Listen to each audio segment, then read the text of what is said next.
fucking prick!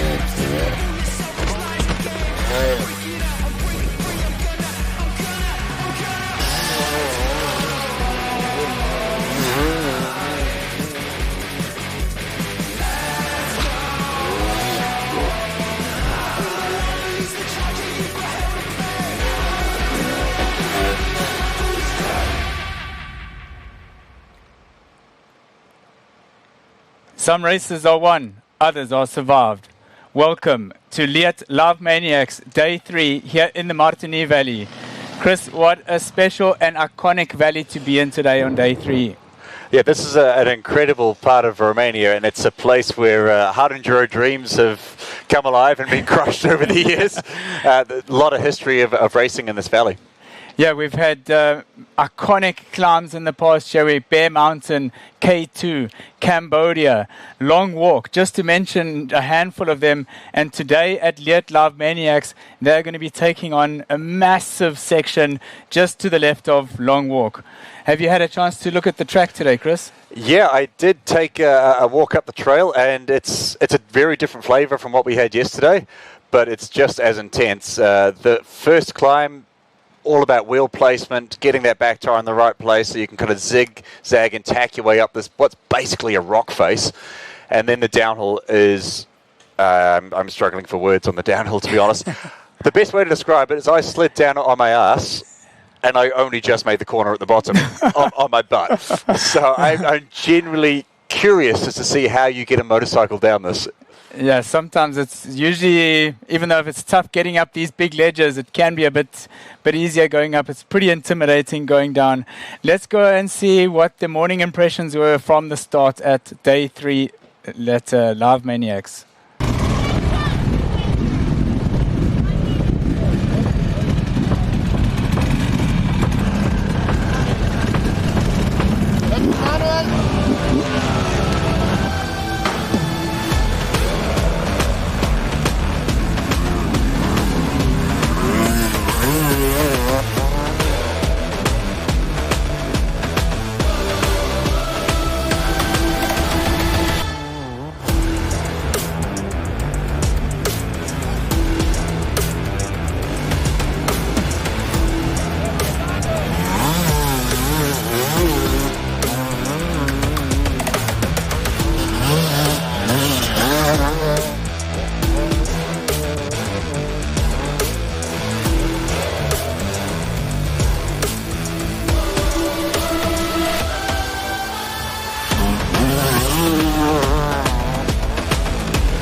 So we're pretty much at the halfway point now of Red Bull Romaniacs 2026 Day 3. For some, it's going to be about survival and getting through, and for others, it's about getting the hammer down and starting to attack. Yeah, Day 3 is always the action day of this event. It's where things solidify or they crumble and fall apart. You know, the day after day nature of Red Bull Romaniacs. A lot of guys, they don't have that familiarity of tying 4 days together. And that's where we see guys like Manny and the more experienced guys. They can normally kind of minimize these mistakes and push their way through these multiple long days. And in the silver class, Sandon Caswell, he has got a commanding lead, Chris, 1 hour. Yeah, so Sandon's managed to pull out over an hour over the silver field, and that's an awesome result for him, an awesome result for Australia, and really important because a lot of the Australian guys here, they all have Beetle Bailey in their hearts at the moment. Sandon will be doing it for him. Unfortunately, Beetle Bailey passed away very recently in a tragic motorcycle accident, but he'll be looking down. and pretty happy with what Sandon's doing. So we're going to bring you some shots a little bit later of the scenery here at the location where we are here at Leatt LIVEmaniacs. And you can see how high up on the mountain the Red Bull Arch there, and elevation change is quite substantial. I think, like we talked about before, there's a huge amount of hard enduro history in this valley, and I'm sure at some point in the past, a track manager looked at this trail, I don't want to call it a trail, this mountainside the guys are going to have to get up and went, that'd be really cool, but we can't send them up there. Now, fast forward, the level that modern hard enduro has got to, they're taking on what essentially seems and looks borderline impossible. So, Chris, let's talk a little bit about the Hard Enduro World Ranking. You know, some may have that misconception that this is all Martin Frenademitz's idea, but we heard already from Heinz Kindergartner that, and his input in it, as well as Erzberg founder Karl Katoch.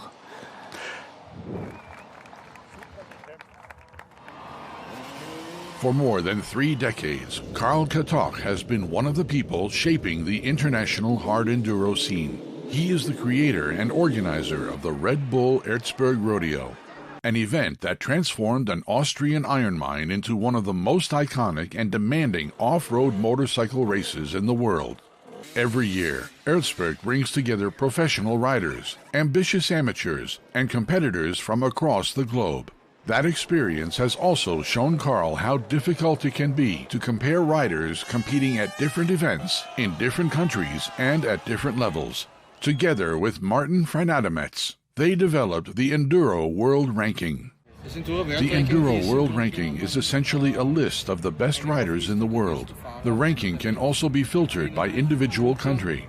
That is very important because it allows us to see who the leading riders are within each nation. However, it is not a championship, and it is not a world championship.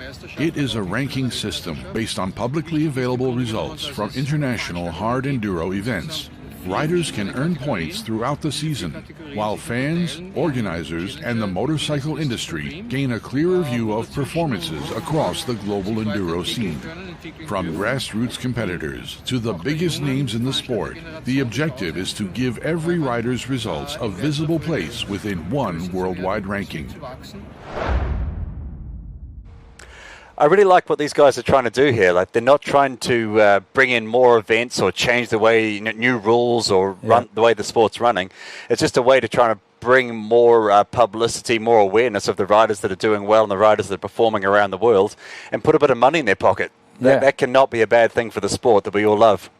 No, definitely, and anybody at any stage can log on to the website of Hard Enduro World Ranking and check out where they are, where they're standing, and try and improve those positions. Martin Frenademets, our founder, was at the start line this morning. Let's hear some thoughts from the riders with him at the start line. Today, day 3, I go for it and try to catch Paul Torres.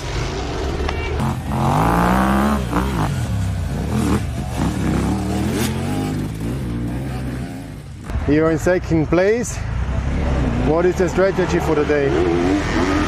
Yeah, trying to survive. I mean, we cannot do big gaps, so I will try to follow my rhythm. If I can catch Mario, we will ride together, and if not, just riding. He's 5 minutes in front of me, so it's gonna be a bit difficult to winning some minutes, but yeah, anyway, you never know in Romaniacs. Everything can happen.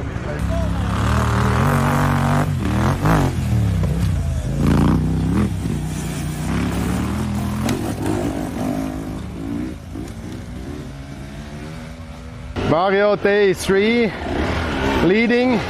What's the strategy for the day? Good morning, day 3 off-road. Pretty chill, to be honest. I am leading the way, yes. We have some minutes gap, but you know, it's a long rally, still like 300 kilometers to go almost, so I will keep riding good. And today the strategy is, if Paul and Rudolf catch me, because I heard it's a fast stage, I will try to not lose time. And then day 4, I heard it's more technical, then go all in. So yeah, keep enjoying, keep learning, and let's see what happens for the next 2 days. Yeah, yesterday quite a bit of long grass and blueberries. I never ride through so many blueberry bushes in my life. And today hopefully we're back in the forest and we'll see. I think more familiar today because we go towards Sibiu. Go slow today, okay? Sorry? You should go slower today. Now we go faster. Martin, we have to go faster even more.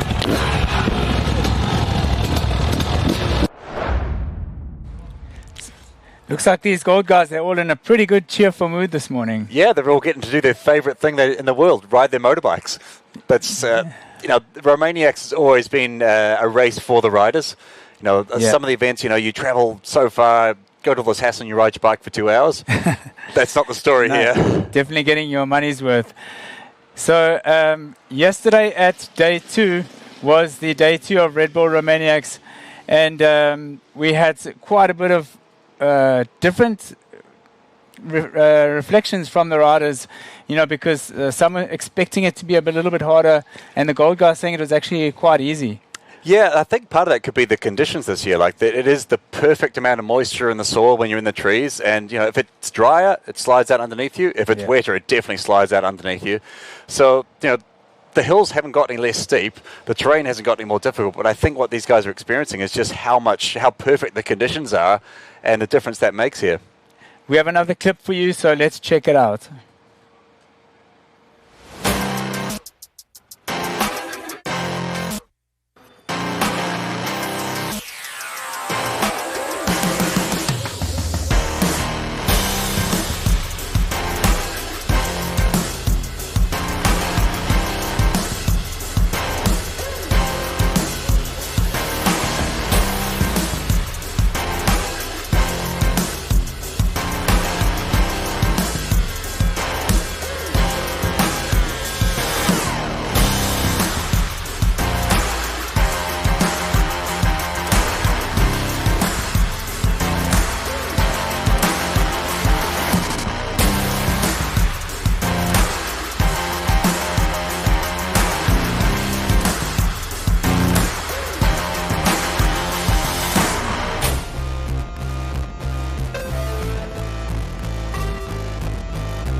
Chris, 153 kilometers today, a little bit longer than yesterday's stage. It's another transition stage from here all the way back to Sibiu. So I think it's going to be a little bit longer in the saddle for the boys today. Yeah, absolutely. Another big endurance test and a mental endurance test, like holding that focus over these long days. It's a lot hotter today too. It's a lot more humid in this valley. You're going to see plenty of sweating going on in this Leatt LIVEmaniacs section. And like we saw yesterday, it's going to be a big telltale of who's got the energy in the bank. We saw Teo really hurting yesterday. Maybe we'll see how he feels when he gets here today. I got to ride with some of the Ultimate Adventure guys today, and the big hill climb that I got to sort of watch the guys on and ride up myself. It wasn't particularly hard to ride up, but my gosh, it was physical. Just one big hole after another, and really, you could tell the guys that had the strength to stay up on the pegs and help the bike through that, and the guys where their arms are going, you've got to be kidding, mate, I'm sitting down. Yeah. So we had some interviews at the start line this morning. I'm pretty keen to see what everybody had to say about today's stage. Day 3 of Red Bull Romaniacs. It's always one of the toughest days of the whole event. Starting off in Petrosan, going all the way over the Carpathian Mountains, all the way back to Sibiu. As soon as the guys cross through the Red Bull Arch at the start, they're going to be working in the first 10 meters. This is going to be a big day for the guys. We're making our way to what's going to be a pretty challenging hill climb for the ultimate guys, but what a beautiful day for riding motorbikes in the Carpathian Mountains. Here comes Mario Roman. He's leading out today in the adventure bike class. Go Mario! Go Mario!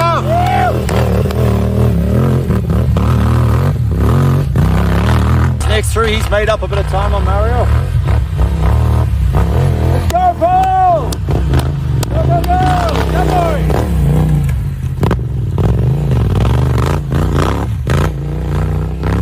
DJ coming through. Fourth. Go, DJ! Go, go, go, go, go!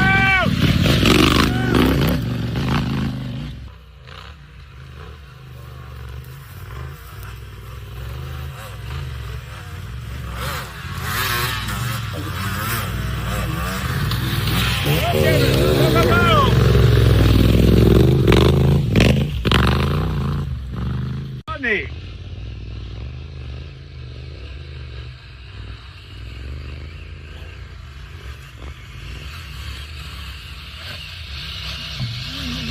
Yeah, boy! Get on there! Look at me!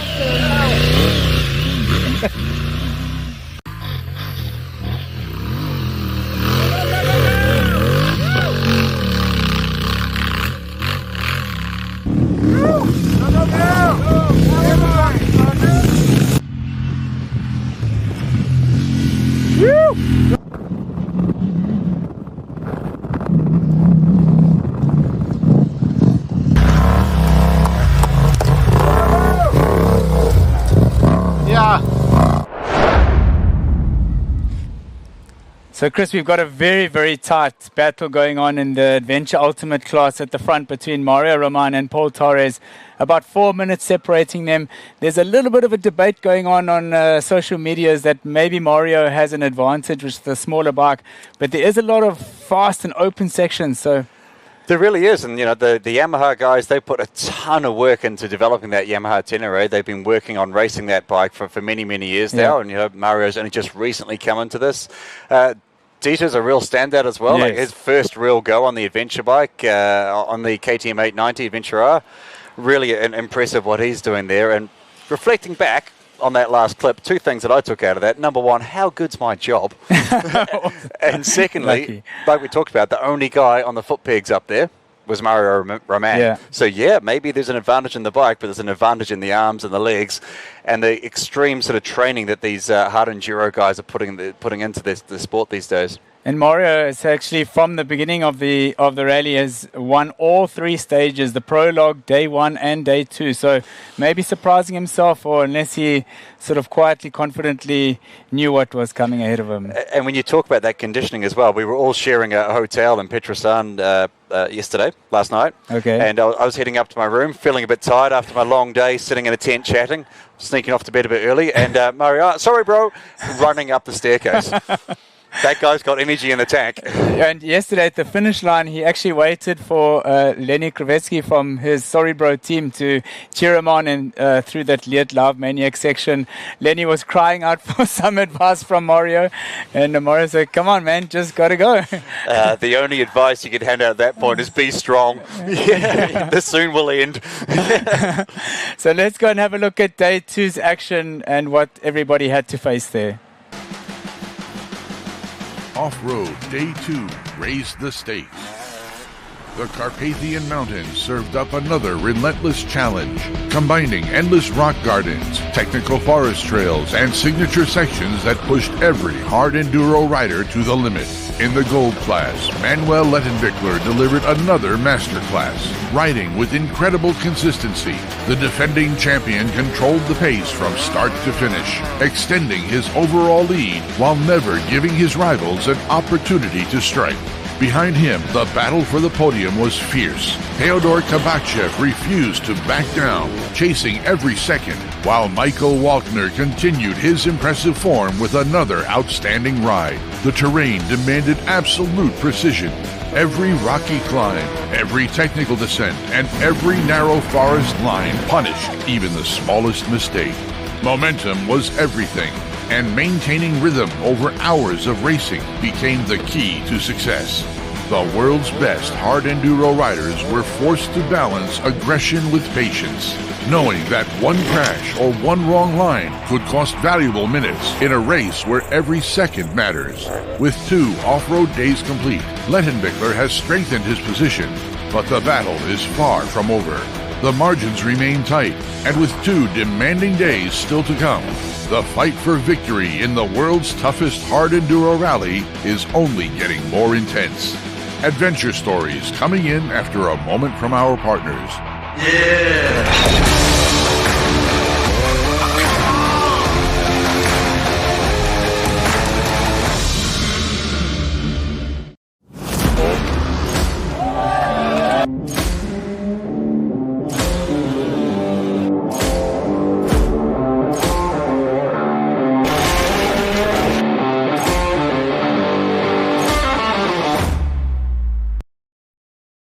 So keep your eyes on the road, follow it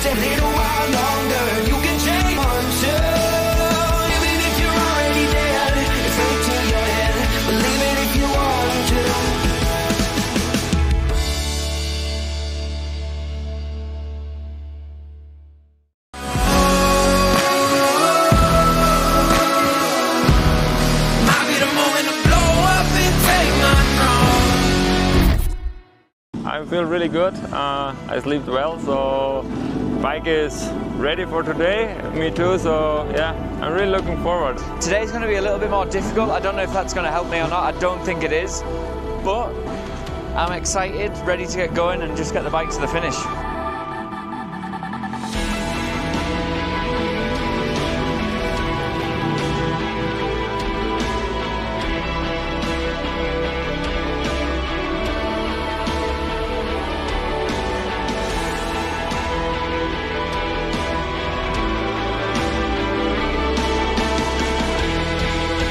Here we are at the service point, day 2. I ride quite good in the morning. Paul catch me, I listen his bike, but then I was able to clean some good lines in the river, and I make, I think, a little time. I don't know if something happened, but anyway, I pushed, and 20 minutes from the service, I bend the sprocket, and the whole chain go off.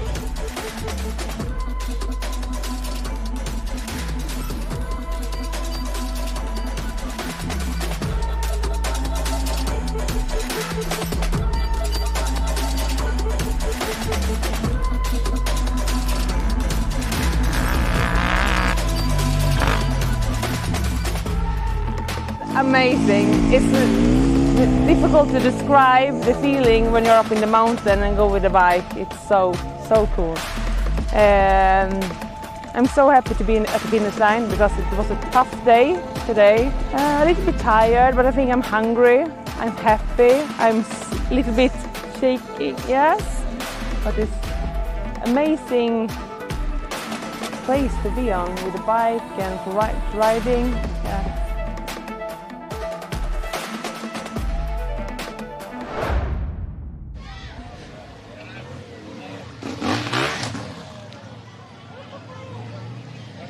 Welcome to Saliște, where the riders will finally reach the finish of Offroad Day 3.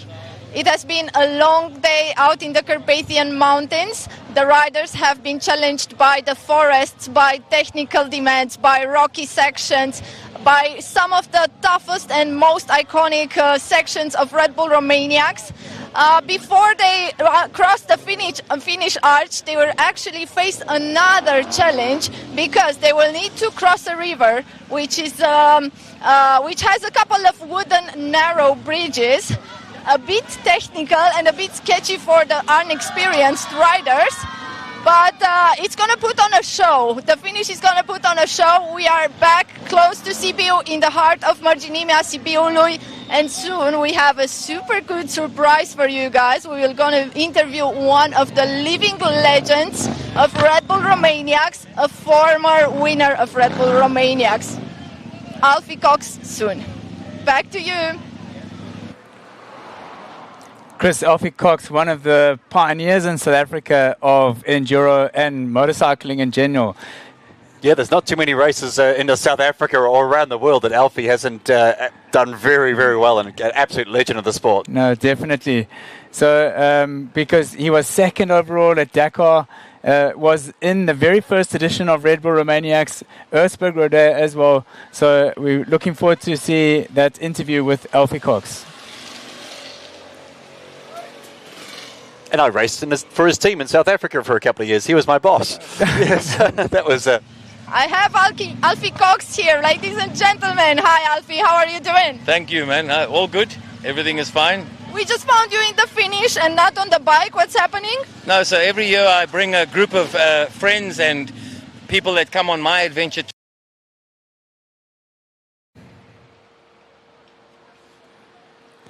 So it looks like we just have a slight break in feed there from the finish line in Saliște.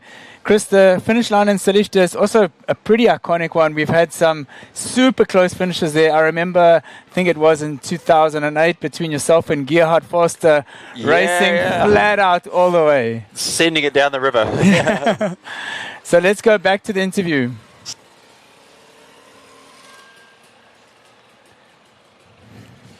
Sorry, we're having some technical issues down there today with the internet, but we have a lot of our content creation team, a big team that we have out in the mountain, bringing you some action which you can see on our homepage, redbullromaniacs.com. Go down to the live news feed to see what's going on, and let's show you some of the action we had at Coalface this morning. Live TV is hard. Live TV in a tent in the Carpathian Mountains is really hard. 35 degrees. 35 degrees. So the guys, there's a ton of people behind the scenes making this work.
I have Alfie Cox here with me. In case you missed an interview with him, he's a former Red Bull Romaniacs competitor and winner. Alfie, how many years ago did you win Red Bull Romaniacs?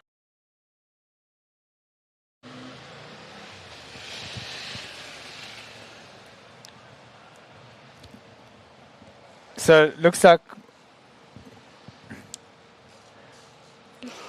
So sorry about that again. We have a serious problems there with. And, obviously we. Yeah, Go it's ahead. tough. So what else can we talk about? I think she's riding the lowest. What's it called?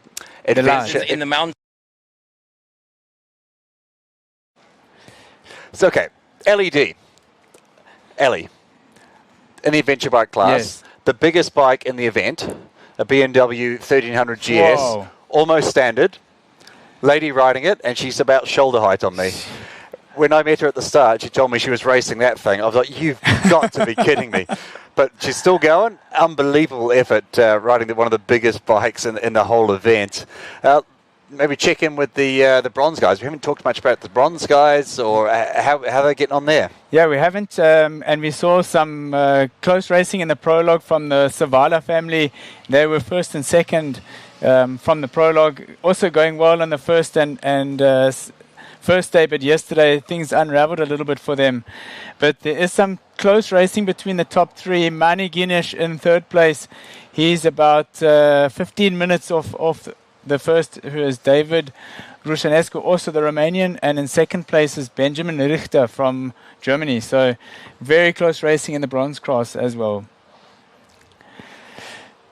So, Chris, the weather here in Romaniacs, you may open your weather app and see how the day is going to go, but it's so localized, isn't it? It can go from beautiful sunny skies that we have here now to a huge, massive thunderstorm. Yeah, it's proper mountain country, and anyone that's spent a bit of time here, they'll always, doesn't matter what it looks like when you get up in the morning, you're going to have a raincoat in your jacket, because it can change, and when it changes hard. And who can forget those clips that we saw from last year from Paul Bolton when he was stuck on one of the gold hills and it absolutely started to bucket down and the conditions just change in an instant. On a hill where you might just be third gear power all the way up, you just can't even get 10 meters. Like every... Holy cow! This is crazy! Oh my God! Man, he's coming! No way!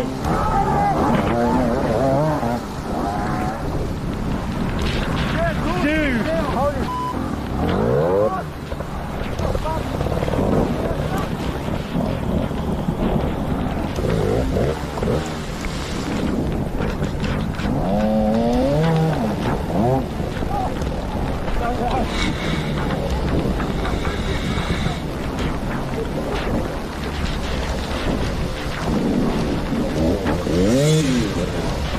In all my years, racing this race, I've never seen anything like it, guys. Ever.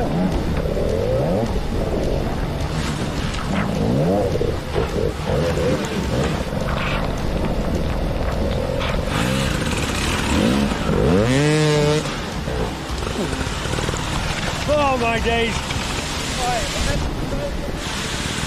This is apocalyptic. Imagine what it's like after this for the other guys. He's already a little bit up the hill. Even the first bit's going to be hard now. Oh, you bastard. I hope you filmed that. I did. Crazy day, eh? Crazy day, yes.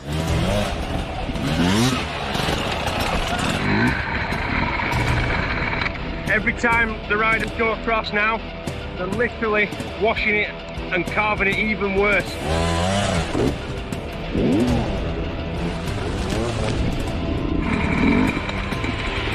Yeah. Good lad. No, I think it's all right there. I send the front wheel there. You know what I mean?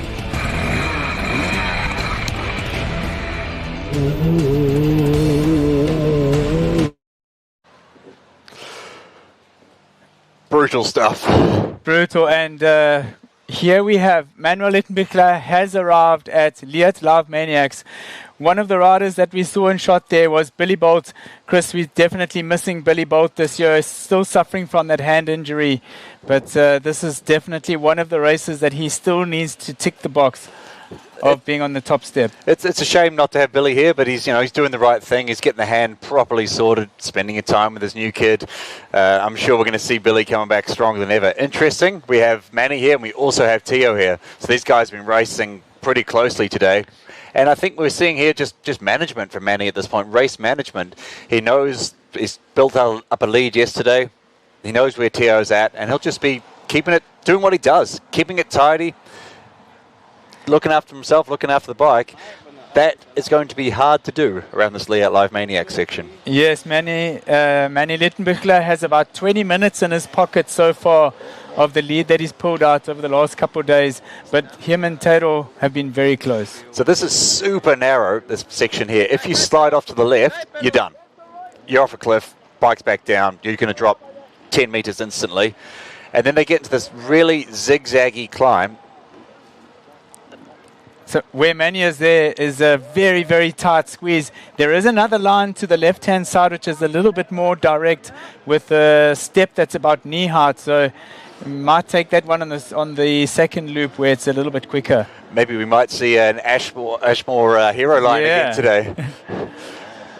And these steps here, so that one is not too bad, but the next one that is going up is almost shoulder height. And they've got to be so accurate with their tyre placement here. And it's not like yesterday, so where we had, the riders had pretty much all the grip they could want on those big flat rocks. Today the conditions are a little bit more different. It's drying out even more, getting a little bit loose and slippy. So it does make it more difficult for them, as we see Manny off the bike and just pushing a little bit. Another tight pivot turn, and this is now where he gets into the big steps. So at some point, he's going to have to get this bike wound up. He's going to have to get some drive and launch it. He's not going to be able to just zigzag and tack his way up this whole thing. At some point, he's going to have to get it wound up. And for there you go. For Teo Kabachiev, from here, they know that they have a fairly transition, more open section to get to the finish line. So if Teo Kabachiev is going to bridge that gap to Manny, this is where he's going to need to do it. Wow! That's impressive. Wow. Absolute burst of speed and launching himself up that big rock.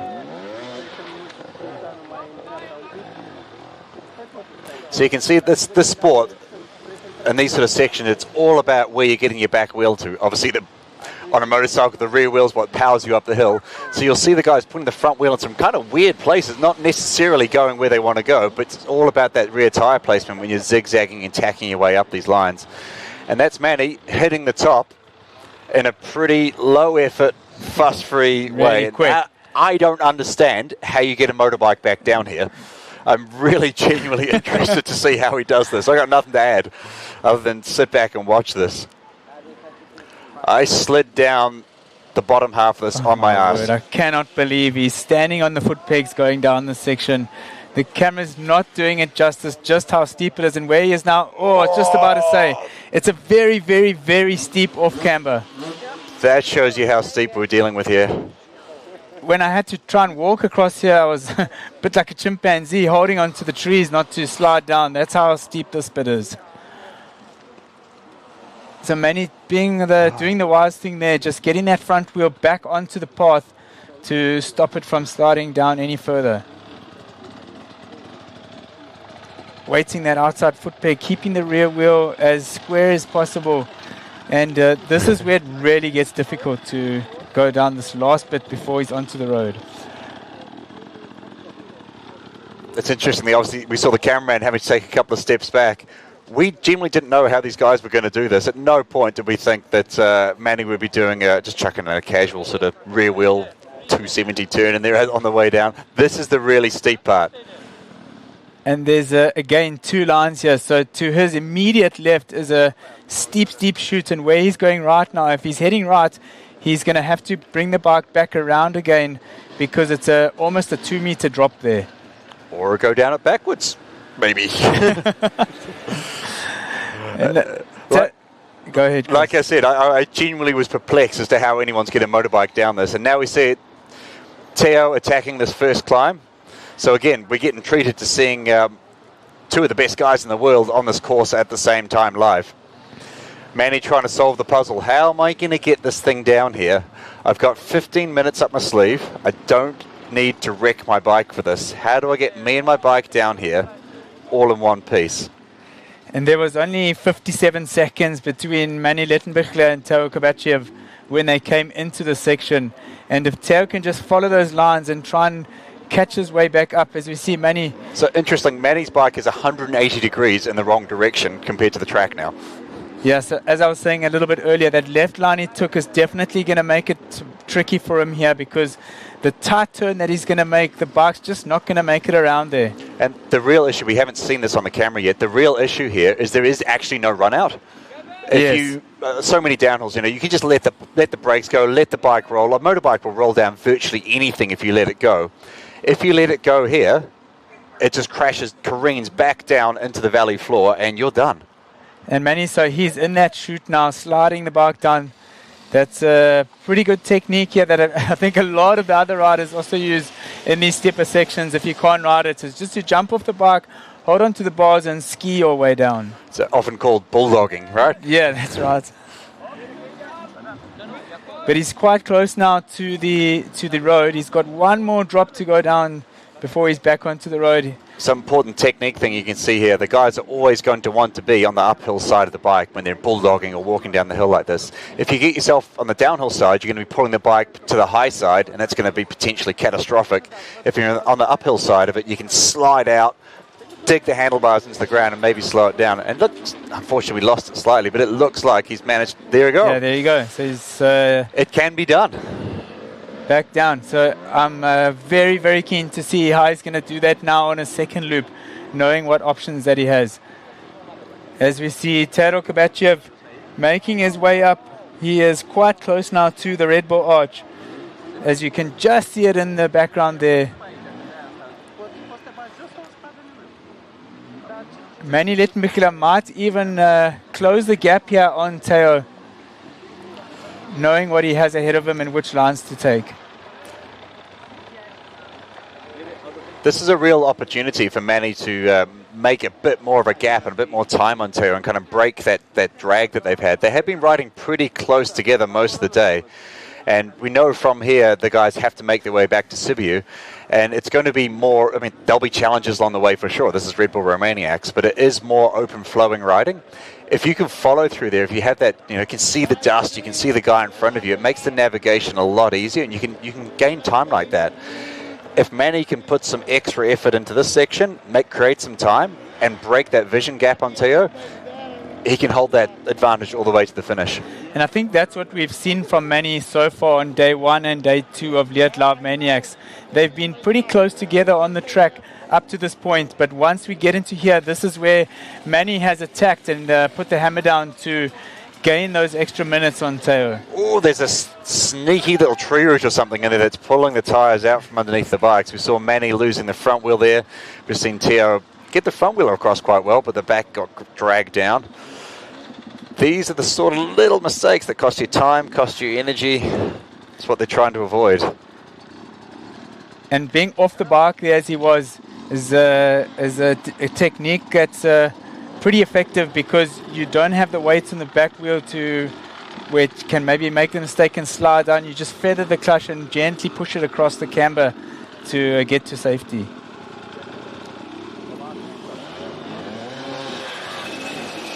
So Teo also doing that 180 pivot turn before. Let's see now, is he going to go to the left or is he going to go to the right? Looks to me like he's looking at that right line into the chute. It is a lot steeper, but if he bulldogs the bike down there, it will definitely be a bit faster for him.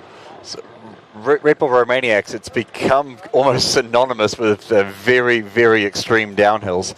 We've all seen the clips and the footage of guys getting this wrong and the bikes cartwheeling out from underneath them. But these guys they're adapting new techniques to kind of deal with these extreme Red Bull Romaniacs downhills that Martin Fernandez has always loved and has felt no compassion for. You think it's too steep? Your problem. Figure it out.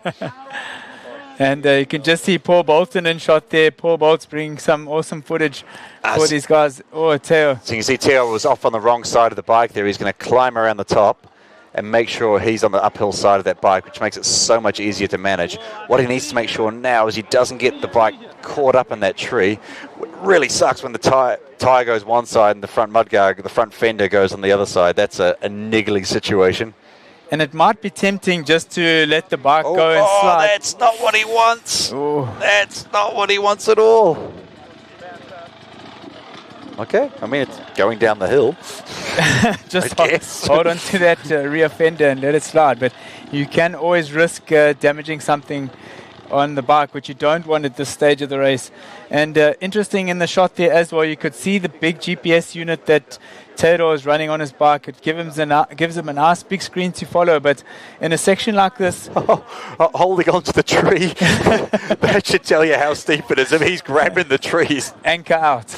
Yeah. Oh my gosh, hold on to it, Teo. Looking after the Sherco, making sure he gets that thing to the finish. They're trying to get a shot of an idea of where Manny Leatt is and how close he is to Teo. Oh, look, just sliding all the way, and I think that's the bike slid off that drop all the way to the bottom. So the bike's landed on the track. He's going to hope that no lumps have been knocked off the Sherco as he does that. They've got these things pretty dialed. They've got them pretty armoured up. I'm sure it's fine. Yep, up and rolling. Okay. Off he goes. All you have to do is slide down the hill 2 more times. And here's Manny. So this is what we talked about. Is Manny going to close that gap to Teo? Manny is now familiar with where to go, which lines to take, and he's using this to his advantage to try and get onto Teo's wheel, because that's a huge mental, psychological gain that Manny will have if he gets onto the back wheel of Teo. And this is so physical. There is nothing easy about wrestling a 100-kilogram motorcycle down a hill. Yes, it wants to go down the hill, but you're using so much upper body strength, so much core strength just to try and manage it and get that thing down there in one piece. Looks like he's actually going to ride that last drop down to the road. Get Off out he of goes. Oh my word! Oh! Whoa, whoa, whoa!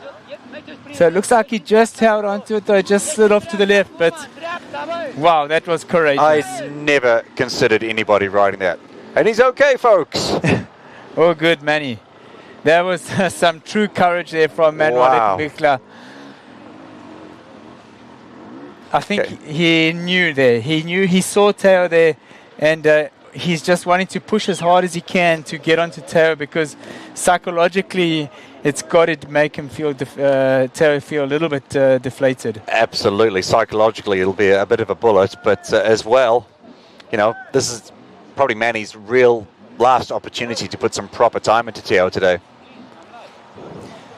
Next on the road who we're waiting for is Mickey Volkner, who's been having an outstanding rally so far. Sitting in third position overall on the podium. It'll be his first podium at Red Bull Romaniacs if he keeps it together for the next 2 days. Great riding from Mickey Volkner. I just don't want to have everything live, all right? Thank you.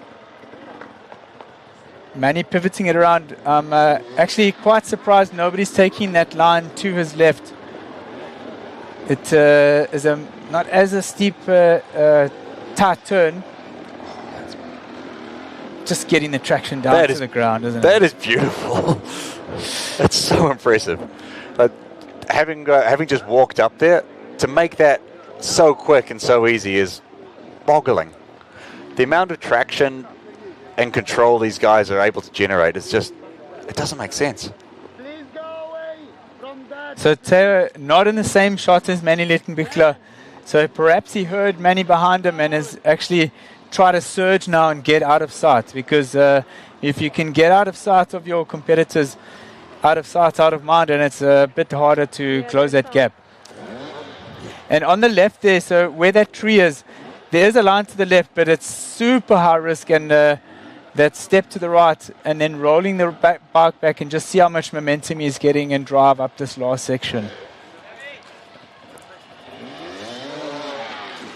Oh, nice. What a sound, what a sound. So similar to the kind of the big rock slabs that the guys were trying to find yesterday, they're finding these little flat areas to kind of use those as like a lily pad, roll the bike back and generate that little extra bit of momentum they can use to get the bike through each section. Trying to create some space for that back wheel. There you go, just roll it back, okay, go. Roll it back a touch, okay, go. And these guys, they instinctively know where their back wheel is. They don't have to look, they know exactly where that wheel is the whole time. Oh, so he's lost his headlight there from that little downhill a little bit earlier. He's just going to stop and try and secure it, because that's going to be a bit distracting for him from here on out. Absolutely. You don't want these, you know, those headlights flap around the place, there's a lot of electrical stuff in behind there. You do not want to be risking any problems there. It's also his timing card as well. You kind of need that, but... Chris, you know firsthand all about that. In 2010, you had a little electrical problem yourself in this very, very valley, and it must have been pretty stressful. Yeah, I can tell you plenty of stories about wrecking motorbikes in these mountains. Yeah, 2010 was a year where we saw that rain footage. It wasn't that extreme rain, but the problem was it wasn't raining when we head off, just like we had in that previous video. So the organization here, they'll have a wet weather plan and a dry weather plan. Where it gets really sketchy is when we set off in the morning on the dry weather plan and we get these storms come through, and that's exactly what happened in 2010, and it turned into an absolute death march for bodies and for motorcycles. I think I came second that opening day to Graham Jarvis, and I was on the bike. My race time was 10.5 hours. Long day. And my bike was absolutely finished, and on the finish line I fell asleep in a puddle. But still managed to take the win that year, so good on you, Chris. Yeah. So Teo making his way down here with a bit more control this time. Would have learned a bit more strategy than last time. Is anybody write it down? Yeah, is anybody going to be brave enough to ride that last chute? He's having a look at it. Oh. Go on, ride it backwards. That'll be impressive. Okay, we've got Mickey Volkner. He is having a good race. Absolutely. So he's would you call him a part-timer? He's not competing in the whole World Hard Enduro Championship. He kind of just picks and chooses the races that appeal to him. So for a part-time guy, still doing a normal job, this is really... Oh no, don't go down there. So that we talked about, there's a big drop to the left there. That can be a high consequence mistake. We have really behind Mickey Volkner, so we have these top 3 guys with some decent gaps. Is this Teo? I think that should be Teo coming around for his next lap. So Teo, he probably would have ridden that last section down. So great riding from Teo Kovachev.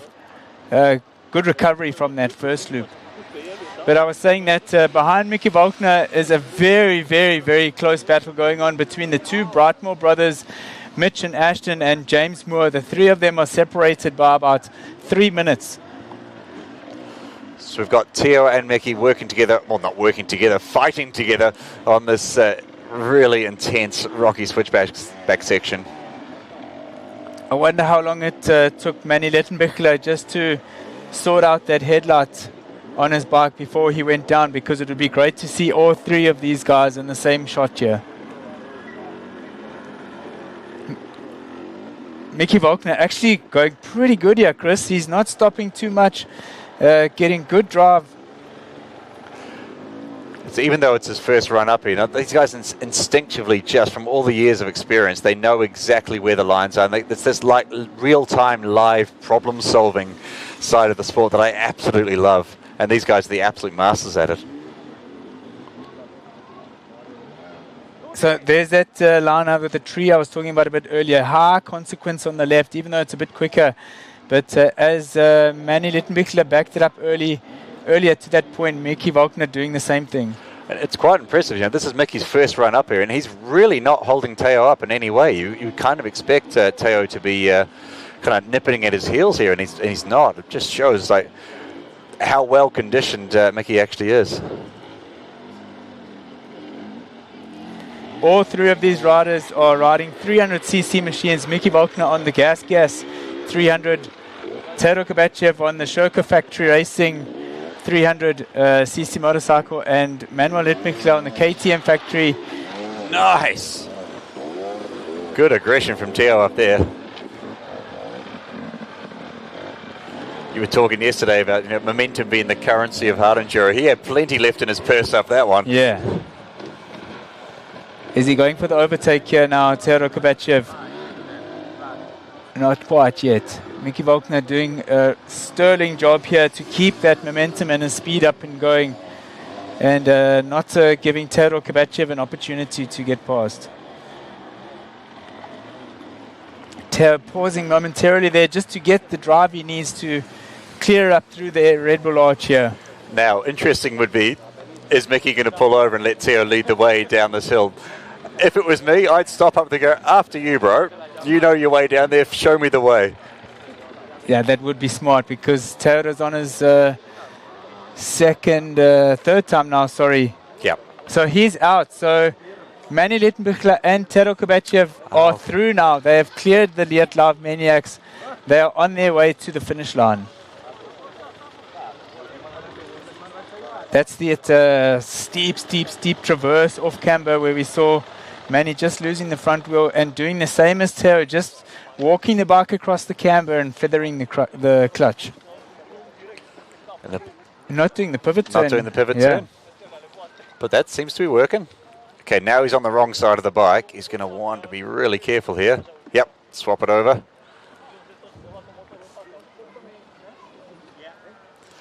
This is where the trees can actually be beneficial. If the bike starts to slide, kick the back end into the tree and wedge it, and it can kind of use it to turn a small slide into a big catastrophe.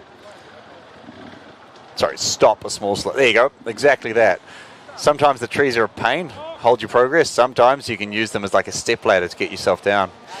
And Chris, when it's so steep like this, one of the techniques is to sort of put your bike horizontally. Look at the look of confusion on his face. Where do we go? You want me to go where now? I'd rather not. There you go, Martin trying to explain his explain his thinking. No, it's easy. You just go this way, that way. You'll be fine. Let's go. Martin Frenarmit's snowboard world champion, knows everything about the downhills. It's always been the problem here. Martin's idea of what a steep downhill is just wrong. They're just trying to hold that back wheel on the ground, stop the bike from somersaulting.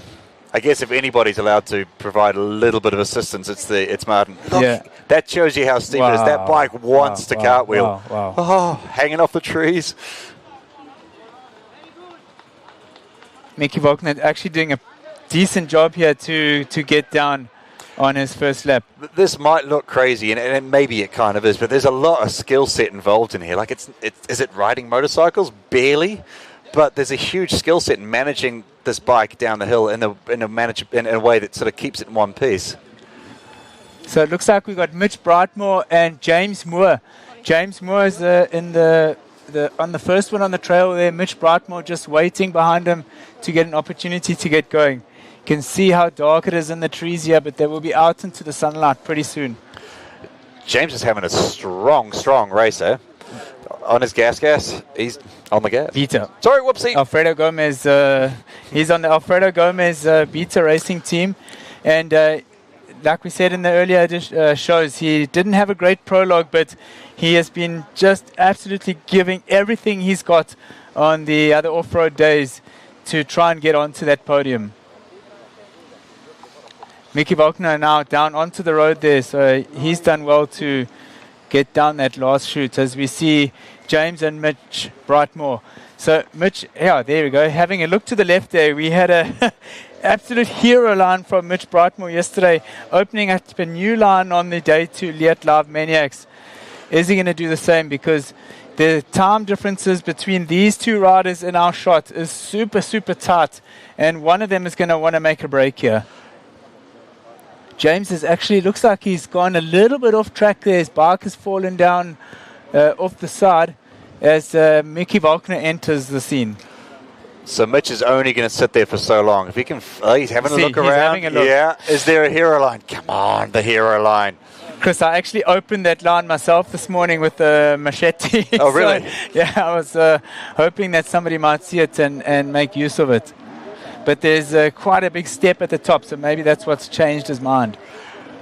Maybe the risk to reward is not there for him yet. Oh, James not quite getting the back tyre over that knuckle. Bit of a push. That TBR suspension of James Moore working overtime, and we saw it yesterday in the rocks, just how effective it was. James was so fast through the rocks yesterday. He had the fastest time at yesterday's day 2 Leatt LIVemaniacs. Great setup James has on that Beta 300. Mickey Volkner now starting to get a little bit impatient because he needs to close that gap to Tero Kovachev in second place on the overall. Mitch Brightmore now starting to hunt down James. He's going to be looking for an overtake here.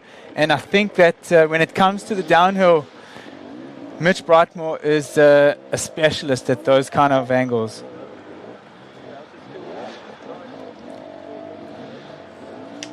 James using those long legs to his advantage.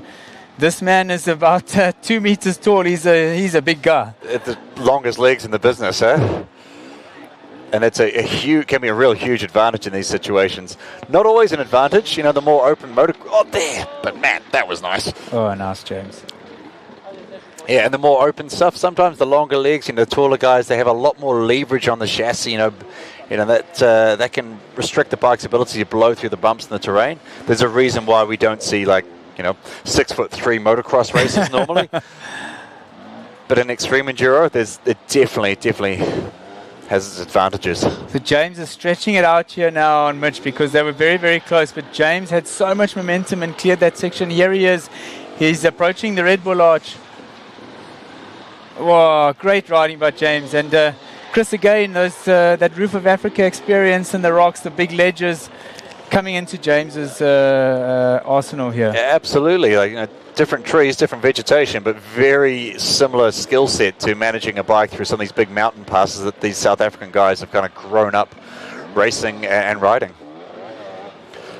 As we watch Mitch Brightmore and Mickey Volkner heading through the Red Bull Arch, I'm just going to give you some times from Manny Lettenbichler and Theo Kabachiev.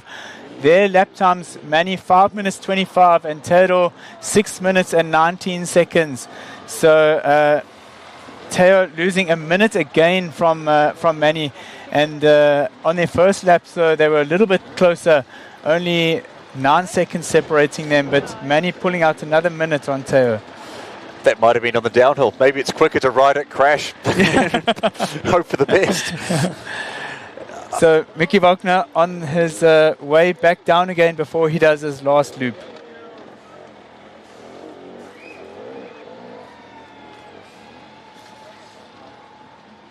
This is Ashton now. Ashton Brightmore in scene. So yesterday we saw both these brothers, the Ashton Brightmore and Mitch Brightmore, dueling it out in the Leatt LIVEmaniacs Day 2 in the Big Rocks.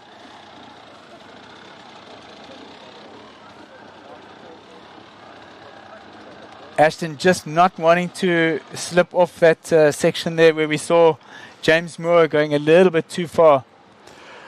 Definitely this rock climb, it's high consequences, right? Like if you make a big mistake here, you could very easily cartwheel the bike all the way back down into the valley, and you start knocking lumps off these things, you're not going to finish the race. And like the wise man once said, to finish first you must finish. There's no junior enduro racer that doesn't grow up having someone tell them that, yeah, okay, whatever, Dad, let's go.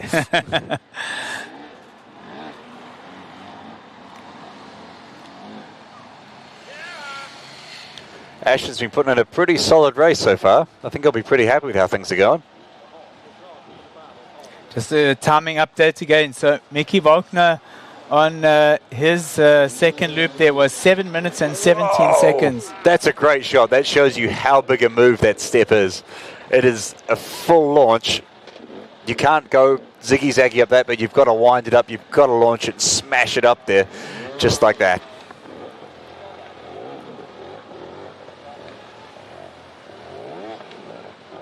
Ashton Brightmore, he is on the X-Grip Gas racing team. X-Grip, one of our partners here, and Ashton giving a brilliant demonstration of just how much traction he's getting off that X-Grip tires of his. It's been really good, like the effort and the trust and the vision that the X-Grip team have had in these two brothers. Like they saw them coming and went, these are going to be our guys. We think these guys are going to be the future of hard enduro. And they've given these guys so much opportunity, so much backing to get to the level where they are. And it's great to see a brand like X-Grip investing so solidly in these younger guys. I think a lot of people are hunting around and looking to see who the next guy can be to really bring the race to Manny and establish stars of the sport.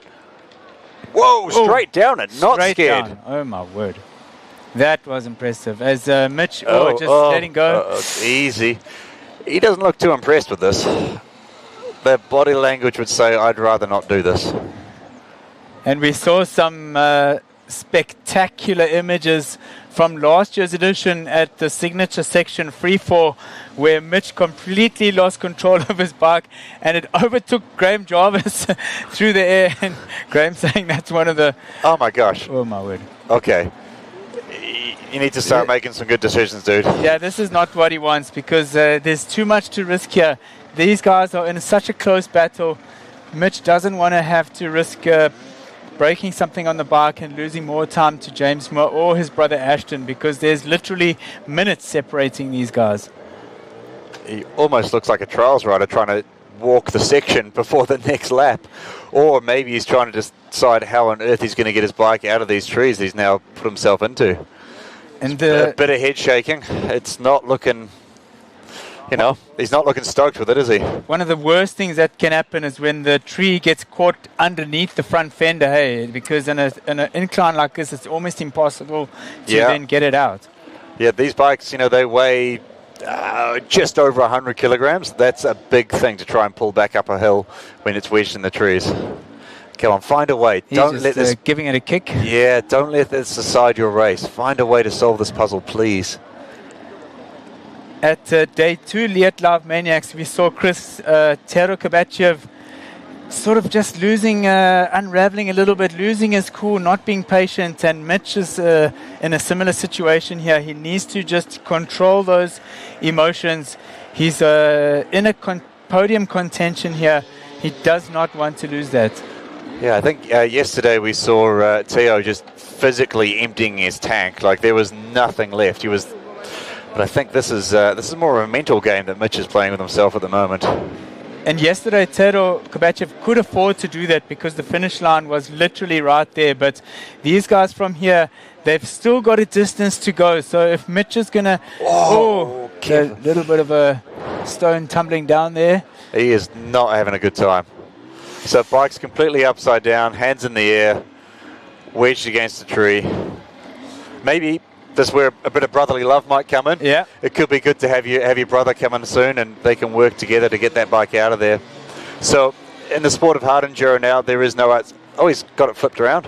He's got it flipped around, and Ashton is literally about 4 or 5 meters above him. So let's see, is Ashton going to come down and help his brother Mitch? So there's no outside assistance here. So these days the spectators, the people are not allowed to help, but a rider is allowed to help another rider. If that other rider's your brother, why not? It's going to be a pretty quiet ride home if you don't help your brother when his bike's stuck in a tree in Red Bull Romaniacs, I would say. So James Moore on the last little downhill here.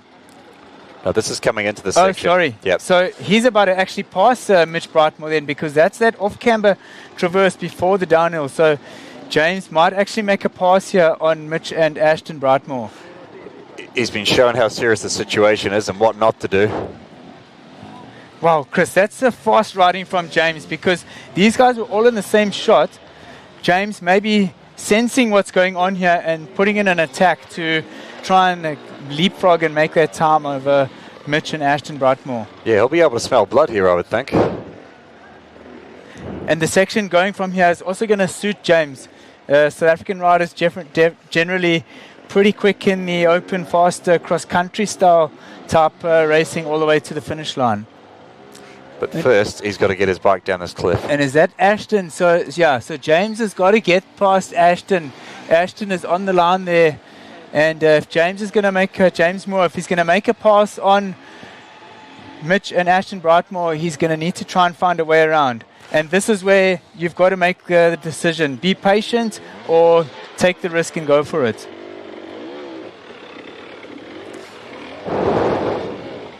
He's sussing out here. He's weighing up. What do I do now? Which decision do I take?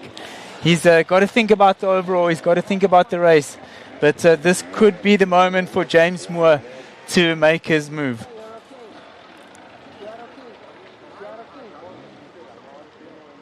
So I think he's waiting for the next kind of place to slide to clear out. Obviously, yeah, these guys are racing. This is a super competitive thing, but there is a lot of mutual respect between riders. There was no way any of these guys will put a fellow competitor at risk to make up time. Yeah, never. And fortunately for Mickey Wagner. Okay, James. Time to get moving. Yeah, he's got to go. If this is a moment, he's got to go. There's Martin Flynn-Ademets, our race founder, is guarding him, but James needs to make up his own mind here and make a decision about what he wants to do. So whilst we were just saying that there is theoretically no outside assistance here, I don't think that rule applies to the race director, Martin Flynn-Ademets. If he's made the call that actually this is potentially a bit past the limit, which you don't know until the guys take it on, it's so hard to predict. But for him to step in there and just, provide a little bit of safety, a little bit of help getting that back wheel on the ground, that's fine by my book. Yeah, I think so. He's in that chute now. He's almost down on the road. And Chris, talking about that limit of where it is and what's possible and what's not. I don't want to, no disrespect to any of the other riders in the 3rd, 4th, 5th, 6th positions, but the riders like Manny Littenbichler, Tero Kabachev, Billy Bolt, they ride at such a high level that if you don't have some of these sections they might say it's a little bit too easy, not quite challenging enough. So it's so hard to find that balancing point. Absolutely, and at yesterday's Leatt LIVEmaniacs, you know, we saw some of the top guys making that look really, really physical. After the broadcast finished, I walked down to that area and watched some of the guys that are more in the mid-pack towards the back of Leatt Live, of this gold class for Romaniacs. What absolute warriors those guys are. Like the physical effort it took to manhandle the bike around there when you couldn't actually ride it like the top guys were. It was a real impressive display of strength, conditioning, and just mental determination. You know, the guys were having to lift and push and crash and bash just to get around the first lap, and knowing that you've got to do 3 laps of that, my goodness, the mental strength that takes is absolutely incredible. So yesterday at that Day 2 Leatt LIVEmaniacs, where we saw the big hero line from Mitch Brightmore, Lenny Goretzky on the Sorry Bro 74 FP Factory or Mario Ramon's team, he was stuck on the line there, and Alfredo Gomez then came up behind him, Alfredo Gomez on the beta, Alfredo Gomez Racing, and Lenny shouting out to Alfredo, "Alfredo, come, let's help each other." And Alfredo said, "No, man, out the way, I'm going." And he just launched himself up there, and poor Lenny had to muscle his way up that section. That is a horrible feeling. You're like, "I'll help you if you help me, bro." No. See you later. Oh, I really needed that. Yeah, I see these guys working their way up here again, and it seems like the pace difference on the uphill is not what's going to decide this Leatt LIVEmaniacs section. It's very extreme, it's intense, but they're all able to make their way up here with a reasonable amount of control, spinning up on that rock. Not the traction that we had yesterday, that's for sure. No, definitely, it's pretty loose up there. Guys not getting the drive. So James Moore didn't manage to make the pass, and Ashton Brightmore. We don't have Mitch Brightmore in shot.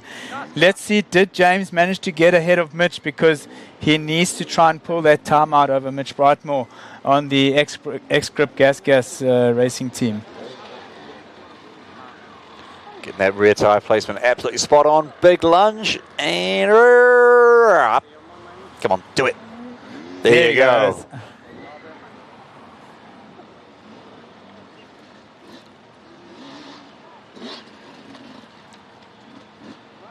James being patient again. I think he might be ruining that decision not to go for it earlier where we saw him on the downhill, because James absolutely flew up this section on the prior lap. As we see Ashton Brightmore just about at the Red Bull Arch. Curious to see where Mitch is and what's happened to Mitch. Oh, James not quite making that step. Oh. So if he slides back from there, he's in a hell of a mess. But pops it up. I think he'll get that wiggle out to the side. Put the long legs to work. He's going to pivot round to the right now. Short, sharp blast, and he's up it. He was lucky to get away with that. That could have gone a lot worse.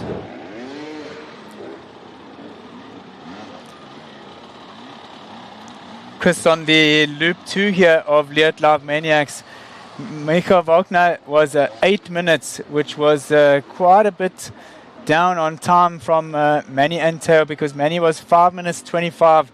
So just showing the class of riders like Manny Lettenbichler and Teo Kovacev, but Michi Wagner is still right there in touch. That was a great line up there from James. Not line, sorry, great launch. That was up there again. Plenty of momentum left. Plenty of energy. Yeah.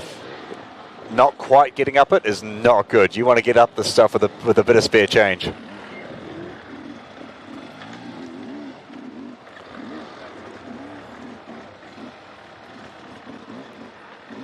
I'm still trying to figure out this difference on the riding and let's say the equipment that they're using, because we've seen from Teo Kovacev riding that super high seat, and riders like James Moore, who is quite a lot taller than Teo, going for a standard seat and lower position on the bike. I think, yeah, he's got James got a slightly higher seat, but it's nowhere near the big tall boy that Teo's running, and I'm sure that's something that the guys all test and play around with.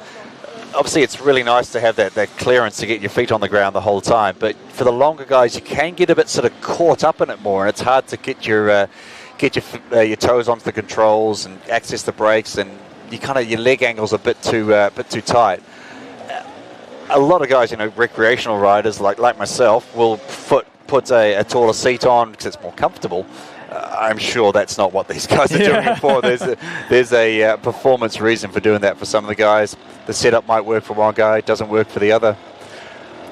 Most of the guys as well as these taller seats that see the taller guys running, almost everyone these days is running these lower and more rear set foot pegs. Yes. So that's brings the chassis a little bit more sort of towards the trial style of being able to put more weight into the back tire, more leverage over the back end. There's a reason we don't see World and GP Enduro guys doing it, but for these more extreme positions, those lower and more rear set foot pegs allow a lot more power and influence into that back tire, which is so crucial for getting the bikes up these hills. The last shot that we had there of James Moore was scanning out of the Leatt LIVEmaniacs and on his way to the finish. So James Moore has pulled out quite a lead here over the Brightmore brothers. He knows that Ashton still had to make his way all the way back down and up again. So James is going to be on an absolute charge here to the finish line to gain time over these two brothers. He's been duking it out with them for the last 3 days, and now he needs to go for it.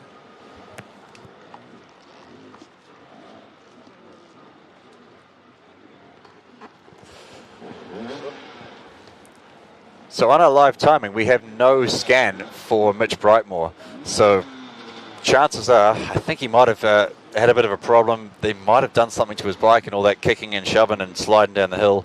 Hopefully he can resolve that quickly and get moving.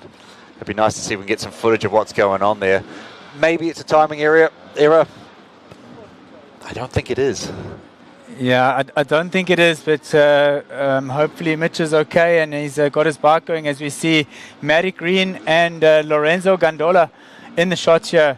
Lorenzo on the Shoko Factory Racing, teammate to Teodor Kabachev. He has been having a good day as well. And Matthew Green on the Rigo Racing KTM 300 EXC. Matthew's been having a very, very good race this year, Chris. Yeah, Matt's having a strong year. I think he's really, over the last couple of years, kind of figured out the mental side of it a bit more. Matt loves life. He's a happy-go-lucky dude, and that's great.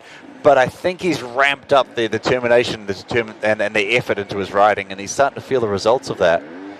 And I think, as you say, that positive energy, that positive mindset from Matthew Green. Love seeing the interviews with Matthew, always joking, always making fun. And in a big, long-distance, long rally event like Red Bull Romaniacs, you want to keep the good vibes going. I think that's something like the Peter Marisburg South African crew is so good at. Probably led by Wild Will. Wild Will, to start off with back in the days. Yeah. If you're not being sarcastic and you're not making a joke, you must be riding your bike, because there's only 2 modes. And pretty much all these guys that we've seen here, Matthew Green, Tom Scales, James Moore, all coming through under the wings of William Gillett, Wild Will as we call him, one of the absolute technically best riders that we've got in South Africa. So Lorenzo Gondola, that we talked about, World Trials level rider. I think he'll be pretty comfortable in this climb side of it. He's going to be able to, maintain the traction, get the back tire where it needs to be, and manage the bike up here quite easily. It'll be interesting to see how he deals with this bulldogging, with the downhill, sliding downhill to finish this loop off. You can, just from that shot there at the Red Bull Arch, you can see the elevation change where the cars were on the asphalt, which is directly in front of us here. The starting point where they start to go up there is pretty close to the asphalt road, and elevation change here is just massive in the short distance that they're doing. So this downhill that the guys are precariously managing their way down, the bottom section of it is way steeper than 45 degrees. I'd put it somewhere between 60 and 70. 75, it is, yeah, insanely steep. And for Manny to jump on the foot pegs and ride that, man, that is impressive. That white helmet there, is that Mitch Brightmore? There we go. That could be the story of what's going on here. Mitch has slid off the first initial part of it, and so he's lost the bike again. This could be we're seeing the podium slide away here. Yeah, this is catastrophic here for Mitch Brightmore. Oh, he's got the phone out. Oh, no, that's Ashton. Oh, is Sorry. that Ashton? He's, see the number 15 on the backpack, so it's gosh. Ashton. What has happened to Ashton? So we got Mike Skinner and Paul Bolts there. Have a lot of steering down a cliff going on. It is a big, big drop to that left-hand side. That's a problem. Can we see a bike in the bushes? Yeah, you just make out a bike in the bushes. And there we go. This is at the entrance. This is at the entrance to the Leatt LIVemaniacs. So I don't know. They're going to push it back up. It's not. It's about a 2.5 meter drop down to the road. But there are a bit of bushes to get through. Yeah, it's not what we want. No. I think down's the answer here. They need to go back down. Oh, I don't know. That's like new subframe smashing the bars off it territory if you go down there. So we're bringing in reinforcements here. Our track crew are all here to try and help Ashton because we need to see these guys back on the road and riding. So like we talked about, the idea is this event, it is no outside assistance, but respected guys like Bolts, like Mike Skinner, like, of course, Martin Frenadamets, if it's a safety thing, they got to intervene. We bend the rules of it, right? We jump in, do what needs to do. Still need to see Mitch Brightmore there. I'm a bit concerned about Mitch. We haven't seen any pictures of him yet. He's losing a lot of time here to the overall and that fight with James Moore and his brother Ashton. Still no scan.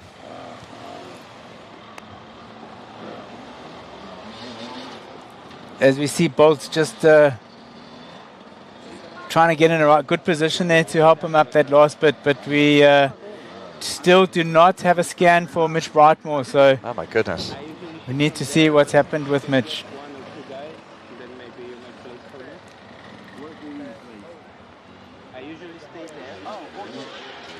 So this first part of the climb up here, it's not the most difficult thing I've seen these guys do, but it is very, very high consequence. It's slightly off camber, the rocks are at kind of weird angles, and it all just wants to kind of slide and move your way down to the side that you don't want to be going.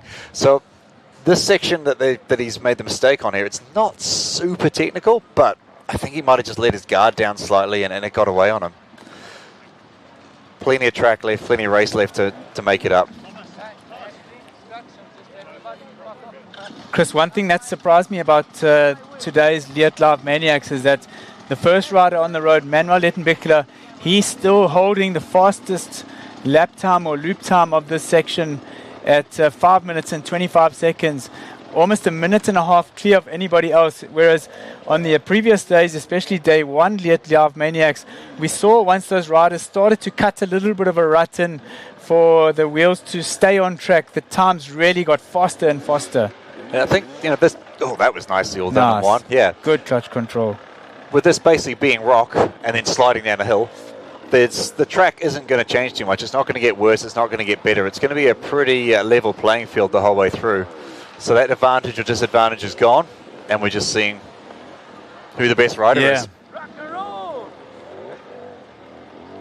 Interesting yesterday, who was number 2 in the timing around Leatt LIVemaniacs yesterday? James Moore.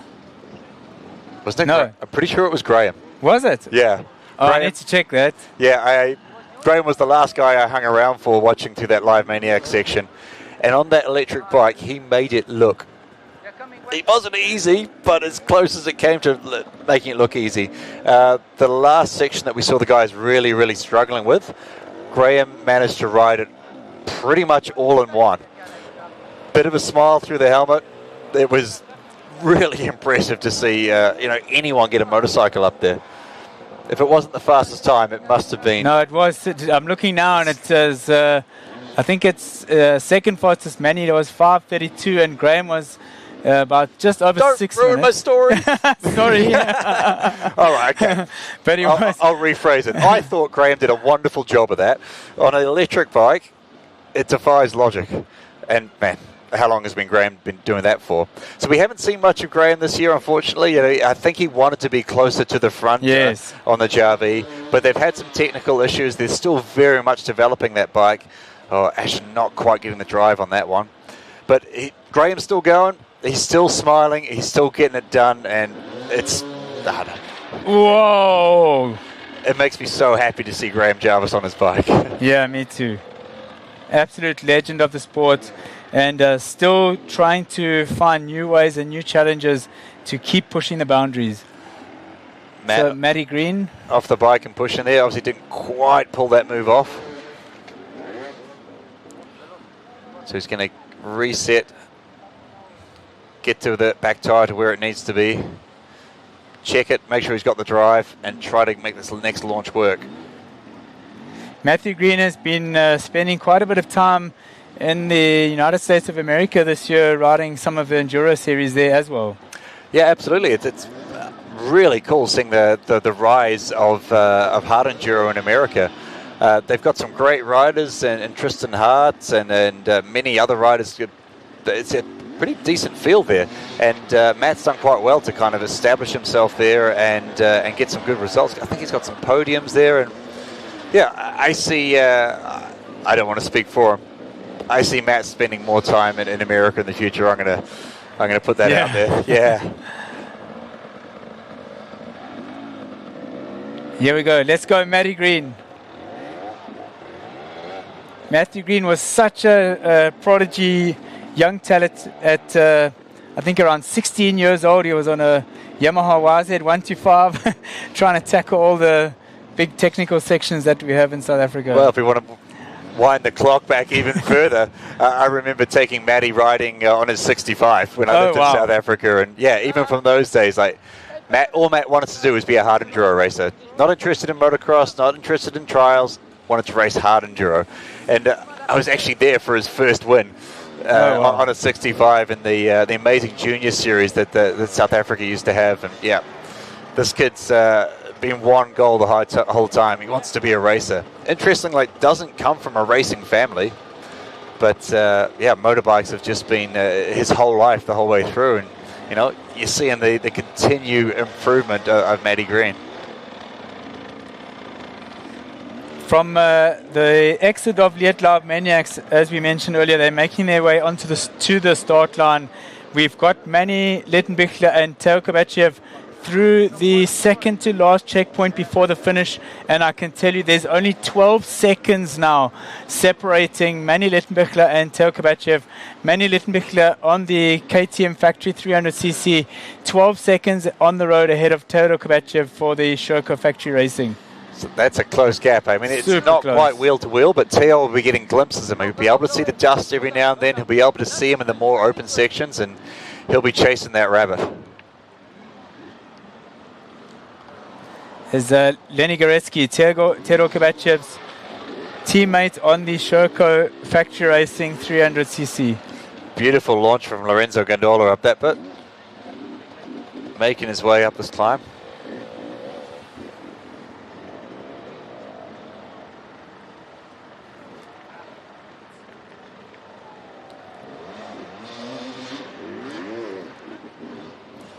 Tom Scales. Good to have Tom Scales in shot now. Tom, this I think I could be wrong, but his second edition of the Red Bull Romaniacs, and he's just growing in so much experience, getting faster and faster, so stylish on the bike. We saw him at the prologue, whipping it over all of the obstacles, and had a great day yesterday, Tom Scales. He's definitely, that was beautiful. It's definitely a really stylish rider, and he doesn't have the jumbo long legs that guys like James Moore has, so he has to do things a bit more tidy, a bit more accurate. He can't just, not that there's anything wrong with the way James does it either, don't get me wrong, but when the legs aren't quite as long, you have to be a bit more accurate. You don't have that kind of safety back of just being able to always know you can get your downhill foot planted on the ground. And Tom Scales as well on the Alfredo Gomez Beta 300RR machine. Great team that Alfredo Gomez has got there. Strong team. Leatt as well, one of our partners that is with Tom Scales. And he's having a great day out today. It's so great. I mean, imagine having Alfredo Gomez as your role model, as your team leader. No one's, aside of Graham Jarvis, I'd say Alfredo Gomez has the most history, the most knowledge in the sport currently. Yes. a great guy to have in your corner.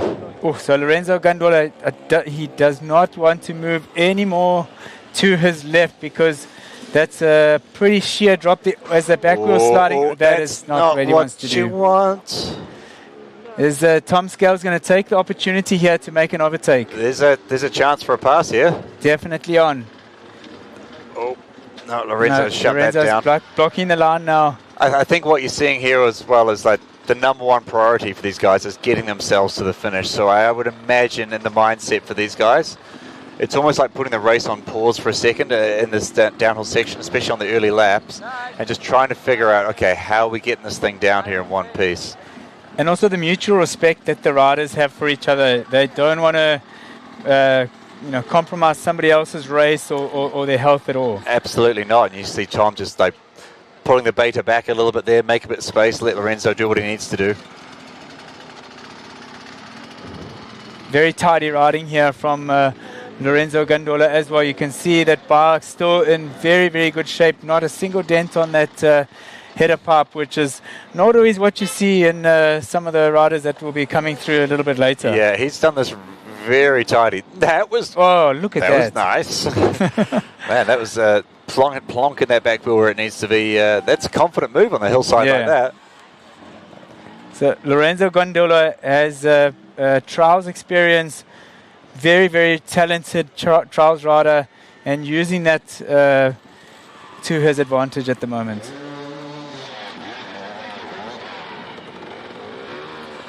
So correct me if I'm wrong, this is Lorenzo's first lap? Yes, I think so. Trying to figure out, they're still being, what is next? What else have they got for me? Maybe a slight advantage, these guys have had the line scrubbed in a little bit. They'll be able to see on the ground where they're heading to, but they still don't know the problem solving of how am I going to get this thing down here? And it's starting to go a little sideways on them now.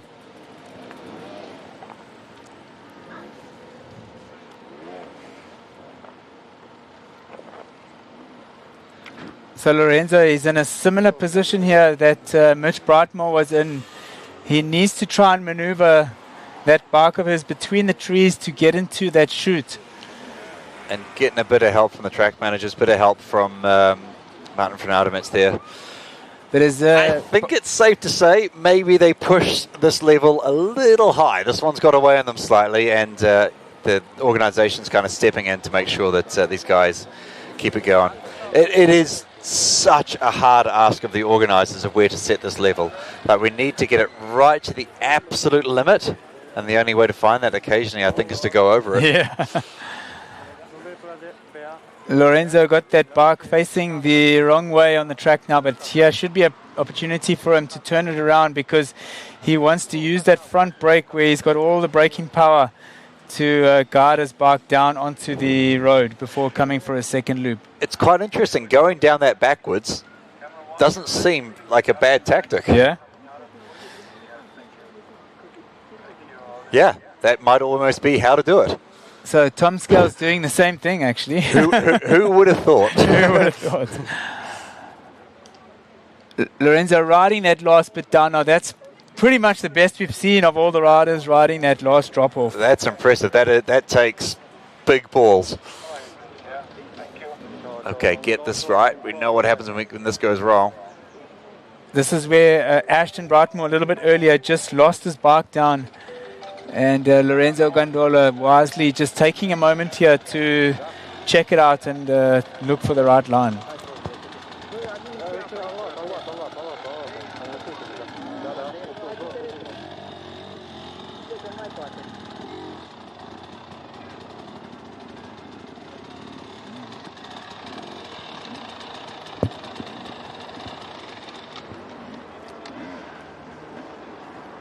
So just for everybody out there who we haven't seen Mitch Brightmore has scanned now through the last checkpoint of Leatt LIVemaniacs, and he is making his way over to the finish line, but he's lost substantial time, almost double to what he had on James, because James Moore was 6 minutes through that last section and Mitch Brightmore was 11 minutes 40, so losing time hand over fist here. So we're really seeing these Leatt LIVemaniacs, they're like being real key points to this race this year, which is It's great for us. Yes. Like, it's great to watch. You're seeing like the real battle for the podium happening live in front of us. That's an amazing thing that the organisation have managed to bring to us hard enduro fans around the world.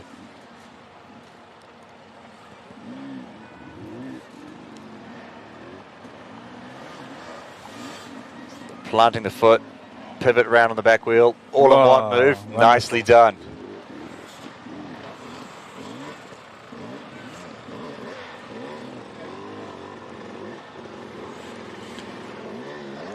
Wow. So, Chris, please introduce us to who has just arrived on the scene here. So, unbelievably, Graham Jarvis has just arrived on the scene. Graham Jarvis has been on a heater today because he started a long way back and he's just arrived at Leatt LIVemaniacs. I hope we get to see the GOAT on the Jarvis taking on this Leatt LIVemaniacs section. What a boy. So Graham, unfortunately on day one of Red Bull Romaniacs, had some technical issues and some big setbacks, and that's why we haven't been able to bring you any pictures of him yet in the Leatt LIVemaniacs. But today is that day that we are going to see the king of hard enduro, Graham Jarvis, tackling these sections on the Jarvis. Tom Scales still making his way up here. Him and Lorenzo Gondella are in a tight battle to try and make it up here through the last sections of Leatt LIVemaniacs. I think it's worth mentioning as well, like, it is hot in this valley today. These guys are going to be sweating buckets, burning through the energy. Oh, there you go. Was that no optical illusion? That looked like it was a pass for a second there. It kind of seems like Tom's got the pace to try to catch onto the back wheel here, but maybe just not the opportunities in the track at this point. He has got that absolutely dialed. And he's also just managing himself here because they know that they've got that distance to get to the finish, and if he pushes over into the red zone too much here, that's definitely not going to help him in the last day tomorrow. So there you see Mr. Graham Jarvis in shot. We are going to be treated here to an absolute masterclass by Graham Jarvis on the Jarvis electric motorcycle. Graham has been working tirelessly to develop. He's developing this bike event after event to try and get it as close as he can to put that motorcycle of his on the podium. And unlike most of the other sort of electric bikes out there, this bike's been developed from the start as a hard enduro machine. Makes about sort of 50 kilowatts, around 67 horsepower apparently in their absolute high mode. But you can see, and you'll probably see it as Graham goes through here, he's going to be playing around with the modes the whole time, selecting the exact right power mode for the situation, and that's a big part of what they've been trying to develop. Rico in there. Yeah, Rico. The pride of Brazil. He has got the whole continent behind him. This guy, he put in some serious work in the Leatt LIVemaniacs section yesterday. Rico on the Avante Magi Racing KTM 300 EXC. Races with so much passion. I've been watching him at the Leatt LIVemaniacs on each of the days. He's so focused, so passionate, and full commitment from Rigo on each of these sections.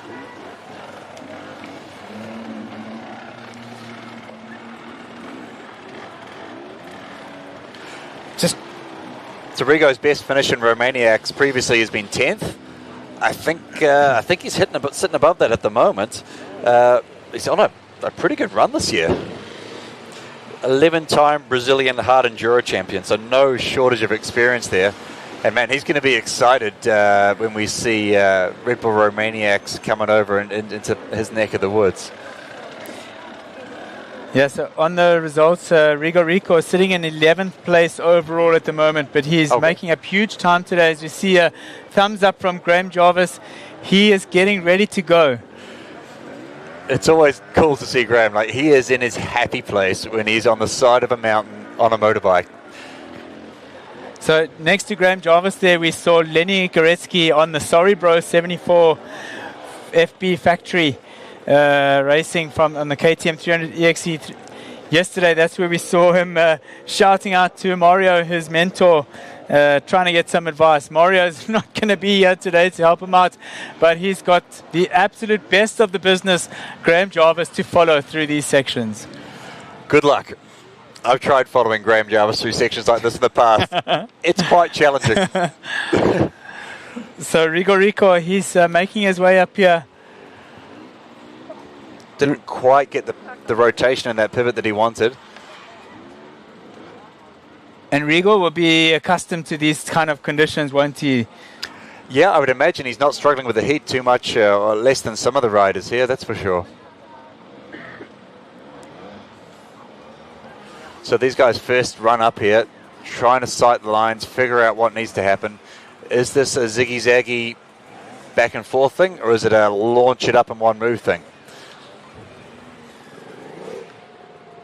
Getting the back wheel in the absolute perfect position to maximize that launch. Ready himself. Feel for the traction. Revs up. Eyes up. Launch it. Oh, not quite. You've seen the other guys probably compressing into that first rock step more and using that to kind of launch himself up and over, whereas Rigo kind of tried to soak that a bit more and tried to hold the drive up there, not really using that as the launch pad, and maybe not the way to do it. But he's got that back wheel onto that ledge, and I think he's going to be able to wiggle and pivot his way out of there. It's pretty perilous. If that tyre goes another foot to the left, he's got a big issue. Can see the dust kicking up as well, so that the conditions are getting a bit loose. Oh, hey, up is up. Up is up. Nope, it's not pretty, but it was fast.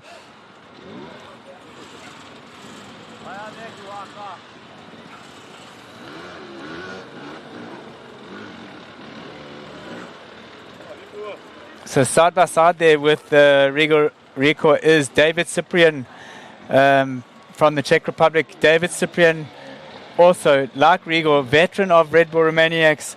These two have been battling it out together in the gold class for a number of editions here, and there's a lot of pride at stake here. So for these guys, as we drop sort of down out of the podium positions and a little bit further down in the order, the race kind of changes, the competition changes anyway. Of course, they all want the best number on the bike, the best result they can, but ultimately the war here is between them and the race organisers. Yes. The main fight is against Martin Fernandez and his team of lunatics that put together these incredibly challenging terrain.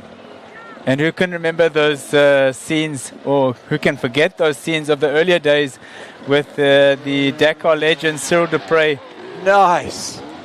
Very, very good riding there from David Cyprian.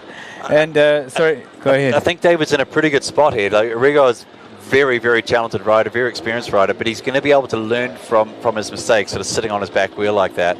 And he's got, okay, no, you need to place your wheel a little bit further to right. You need to compress a bit more. You need to be a bit more aggressive. He's going to learn from the mistakes that Rigo is making and try and improve on them, saving energy. Like we said, probably not too worried about saving time. It's about trying to save energy for these guys. As we get some beautiful drone shots panning across this area here. Oh no. Oh, who's that? It's hard to see. So, this is where Ashton lost his bike. So this section, you definitely... Oh, it's Graham Jarvis. Oh, Graham, come on. So that is a bit unexpected from Graham Jarvis. It's pretty rare for Graham to see a mistake. So we both walked this section. I didn't think this was too big a deal, but it obviously rides really differently to how it looks. And I think that might be what's catching them out. It doesn't look like much. So maybe the guard's being let down a bit, and it's not until you slap a back tyre into it that you realise actually how treacherous this entrance to the Leatt LIVEmaniacs is. And it's pretty dark in there, so it could be that they just can't quite spot the line coming from the sunlight into the shadows, and just not taking that second to check it out and find the line that you want to be on. Looks like he's almost got that bike out now. I think he might just... I think he's got away with it. Yeah. Yeah. As we watch Graham trying to recover here, just to let you know that from the last checkpoint to the finish, Tero Kovachev has now taken the virtual lead of Day 3 Red Bull Romaniacs by 19 seconds over Manny Littenbichler. Bravo, Teo. That's an impressive effort. I think as well, potentially we're seeing a bit of classic Manny strategy here, managing the distance. Yeah. So the big advantage for Manny now is he's not going to start in the front tomorrow. He can start second behind Teo, and he knows he's got how many minutes in his pocket? Yeah, just over 20 minutes. That's exactly what he wants. Follow, learn, play it safe, drop the hammer when you get towards the finish, cross the line as a hero. Happy days. Wow. So Cornel Ott, the Hungarian from the Go Racing Beta Romania on the Beta RRX Pro. So Ott Cornel. Oh, sorry. Yep. Of course. Young rider, very young rider. Last time I raced Romaniacs in the silver class, kicked my ass. Wow. And he was so young. I remember he beat me up a hill at one point. I managed to eventually get up there, opened the track along across the top, and there was, Ott making that same mistake. This is more of an issue than we thought. And we've got Alfredo Gomez yep. lining up there as well. So side by side, Alfredo Gomez and Graham Jarvis, absolute legends of the sport here, together in the same section.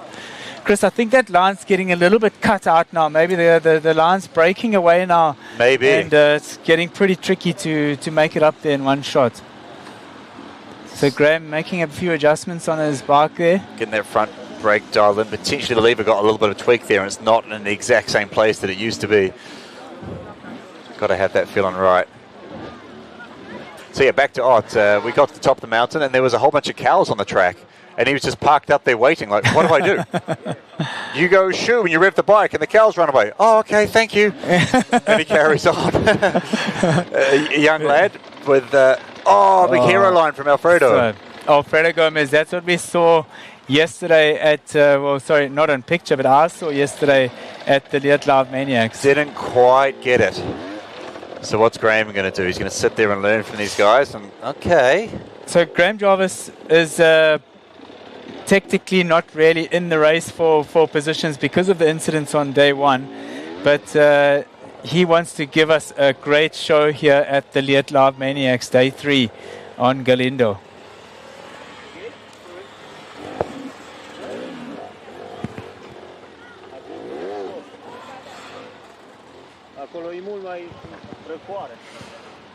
Okay, a bit of problem solving going on here. Unfortunately, I think Ott slid down and he's kind of blocking the only real available line there. And again, it's a bit of a high stakes move. You don't want to pull off this big hero line, slide your bike and skittle your fellow competitor off the side of a cliff. None of these guys want to be doing that sort of stuff. I think we might see Alfredo. Maybe he's going to come back down, try another run at it, or maybe he's trying to change the angle of attack, try and get up above that rock step. There you go. Yes, I think he was just waiting for a moment. He got it? Not quite.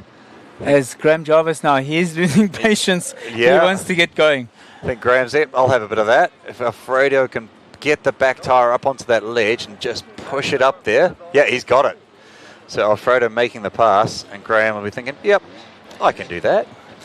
And poor Ott's going to be, he's going to be in a tricky situation there. It's interesting seeing as well, like the huge difference these... Okay, shut up, Chris. Watch Graham Jarvis.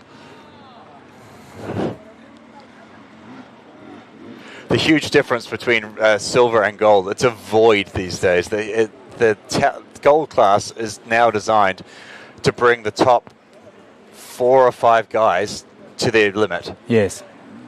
That makes it a pretty big thing to commit to when you're not one of those top 4 to 5 guys. The only way to get there is to do it.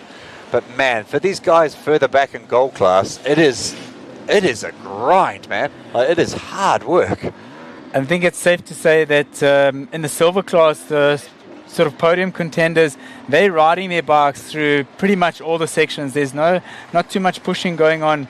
Here in the gold class, a completely different story. So you're going to see Graham working his way up here for the first time. Offroad just in front of him, kicking a few rocks out. And we spoke a little bit yesterday about those 5 modes that Graham Jarvis has at his disposal on the Jarvie to be able to choose which mode he wants to be in to get the maximum traction out of his electric motorcycle. it's obviously quite a powerful change that it makes. Like, it really changes the effect of the bike, because you see him taking the time to play around with it. It must be beneficial. It's not set and forget for Graham. The bike's a little bit smaller than the petrol bikes as well, and that makes it considerably easier to manage. It's a real interesting thing seeing an electric bike coming into the sport of hard enduro. Obviously, we saw the guys in the Starks doing pretty well, not electing to take part in Red Bull Romaniacs this year, and Graham making that look pretty easy. Graham has experience and longevity pretty much beyond everyone else in the field here. So yeah, I've tried to get some photos and video of Graham several times during this event, and he sneaks up on you. You know, we've always called Graham, his nickname's always been the silent assassin, mainly because he doesn't have a lot to say. He just shuts up and lets his riding do the talking. When you combine that with the silent of the electric bike, he's a sneaky one. He catches you out.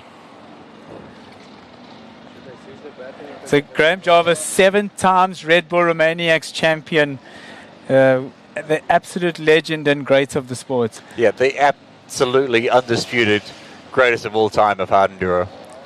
5 times Erzberg Rodeo winner, 4 times Roof of Africa, 6 times Red Bull City Scar. What hasn't this man accomplished? If you think of a hard enduro race, Graham's probably won it. Yeah. Probably more than once.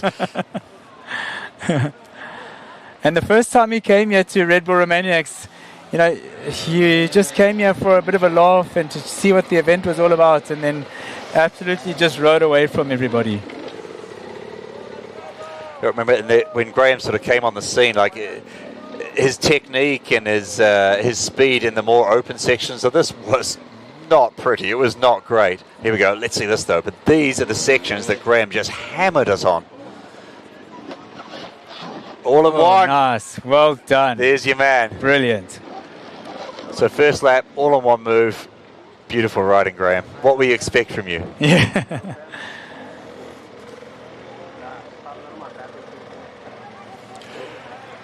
It was almost cute yesterday watching him go through there. He launched up this one beautiful section like, yes, Graham, you're the man. And you could hear with the silent bike, you just hear a little giggle under the helmet. He just loves this stuff. You know, 51 years old, but he's still doing his favorite thing to do. Alfredo Gomez making his way quite nicely up these sections now. Alfredo, also one of our very technically gifted riders, been on the podium many times at the Red Bull Romaniacs. Wow, Graham clearing that section like it's nothing. It's always a puzzle in my head. How much of this is this electric bike that they've developed, and how much is just Graham? Yeah, exactly. You know, we used to, you know, back in the days, you know, we were on very level playing fields. There was no fancy tires, there was no fancy machinery. It was all very, very consistent across the different brands and all the different riders. And Graham could make a motorbike stick to things that no one else could. It's interesting seeing this now, like how much of this traction that Graham is able to find is him, and how much of it is the Jarvis. I don't know. And not only on the uphills, Graham is a master of the downhills. We've seen plenty times in the previous editions where other riders have been pushing their bikes and bulldogging down. He just rides it on the pegs all the way to the bottom. This traverse and off-camber here also starting to break away now. I think that after we saw Lorenzo Gandola going through there. So Manny Lettenbichler is in the finish of Offroad Day 3 here at Red Bull Romaniacs. You can see his father in the right-hand side there. Letty, as he was one of the greats here. Chris, you had many battles against Andreas Lettenbichler. Absolutely. Like, I think one of Manny's real strengths is having Letty in his corner. That is a formidable team. You know, we talked about how important it is for the guys having Alfredo Gomez. You've also got Letty. Over to you, Dinah.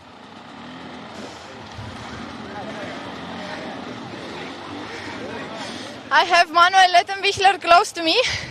I want to interview him, but we still need to give him 2 seconds to know how it is with the champions. We need to allow them to rest a bit. It looked like he had a tough challenging day. Maybe they allow us to interview him soon. Let's see. Hopefully he's in the interview mode. a good moment to capture some emotion, I guess. Not really to talk, but to see his face.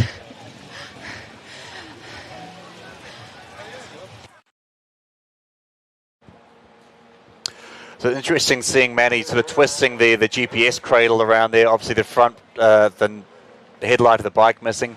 Maybe we're seeing that was part of the problem that he had with Theo being able to make time on them.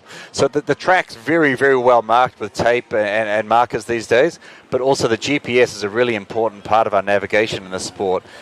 If that wasn't available to him, if that was smashed and unable to be seen properly, that could be a big part of why we saw Manny losing some time. So we're just struggling for some signal down at the finish line where Diana is with Manuel Ettenbichler. So hopefully we can get to see them and get to hear some impressions from Manny. As we see Taro Kabachev. Taro Kabachev is now also in the finish of Red Bull Romaniacs Day 3.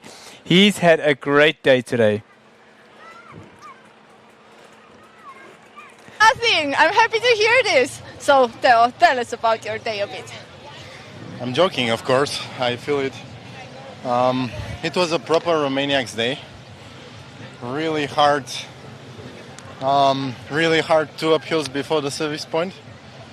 And I knew that Manny is riding clean, so I was really focused to not make any mistakes.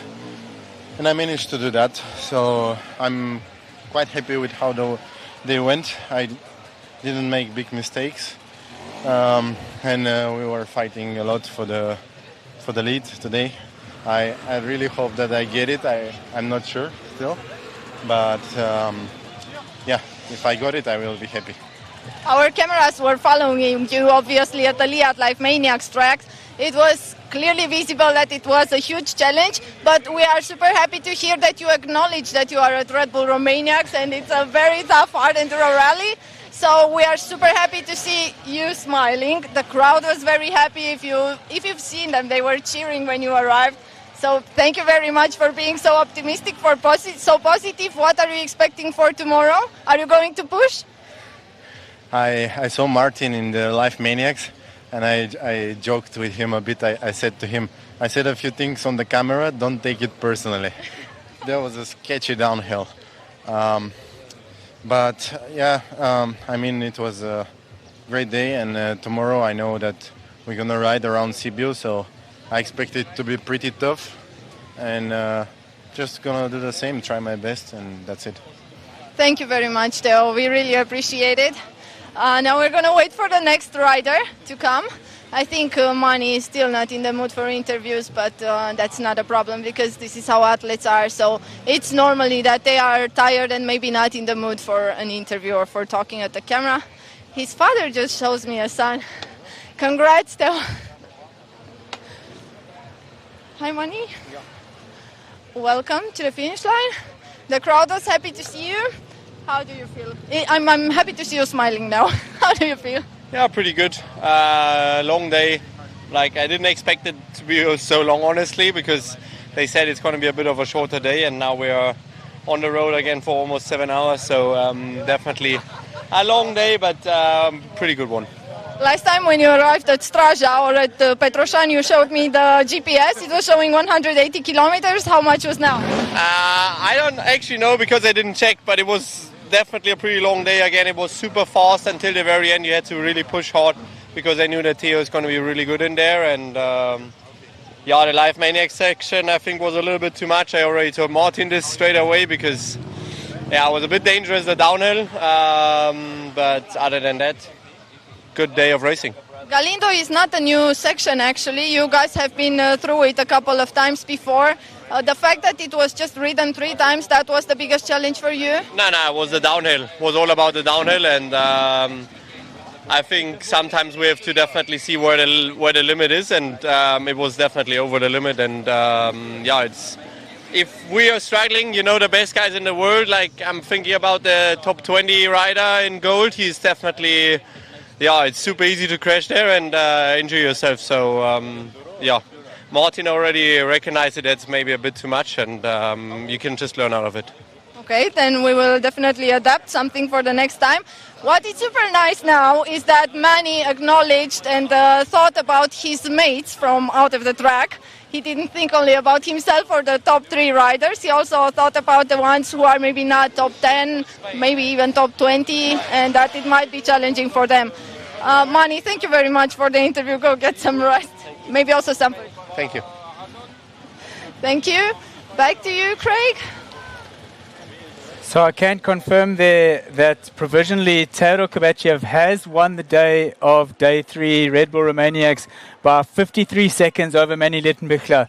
So that means that Littenbichler's his lead is now just under 19 minutes going into day 4. That's a nice spot for Manny to be sitting in. You know, it's plenty enough time to play around with. But again, there's so many different ways you can screw this event up. Traditionally, they hammer you on the last day. Like you think, oh, I have one more day to go, I'll be okay. The terrain around Sibiu, these guys know it like the back of their hands. It's literally their hometown. They know exactly where all the ugly stuff is and how to bring these guys to their absolute limit before they get to the finish. This race is still not over. Oh my gosh. The adventure bikes are also making their way to the finish. They've got to go up the same sections here as everybody else, and that's a massive challenge for these guys on these huge bikes. I was planning on riding home following the track. Now I'm not so sure. Maybe I might just go back via the street, I think. Really cool, I thought, there for Manny to acknowledge that, you know, we're pushing the limits here. We're trying to find the limits of what's possible on these bikes. Occasionally, it's going to go wrong. Occasionally, they're going to push past it. It's so hard to call, such a hard call for the organisers to make. And I think it was great that we saw, you know, Martin stepping in there, helping the guys through, trying to keep it safe as much as they can.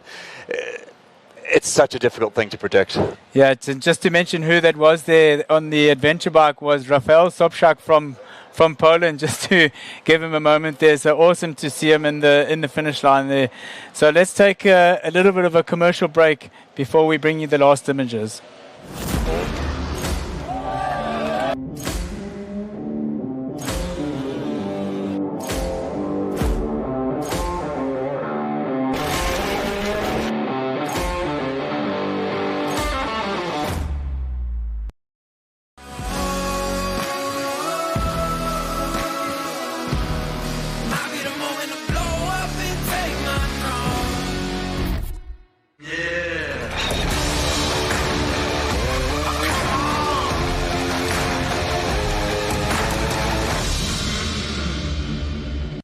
So keep your eyes on the road and eyes.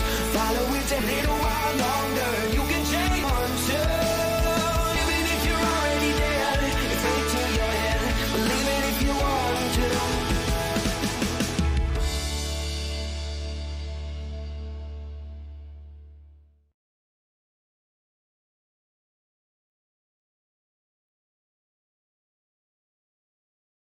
So Chris, how can you sum up the day so far that we've seen today? A big part of me is very happy that these guys saying, you know, they've been on their bike for 7 hours. Yeah. Red Bull Romaniacs, it's always been different to every other hard enduro race. It's all about this kind of more rally style as well as the hard enduro. It's a hard enduro rally. Yes. And I think it's great these guys had a really big long day in the saddle. Also, big highlight for me, seeing the Leatt LIVEmaniacs section play out the event and be a real pivotal point of each day. And it's so great that we get to see the most crucial part of this event every day on live. And what a treat to also have Graham Jarvis in the shot today. I think that was also brilliant. Absolutely. Thanks, Graham, for digging deep and getting here on time. It was great to see you ride your bike. So from wherever you are, thank you so much for joining us today for the Day 3 Leatt LIVEmaniacs. Tomorrow is the last and final day of Red Bull Romaniacs. Are we going to see some big moves? Manuel Littenbichler has 19 minutes in his pocket, but there's still everything to play for tomorrow. Join us at 12 p.m. Eastern Summer European Time. See you tomorrow, and thanks again.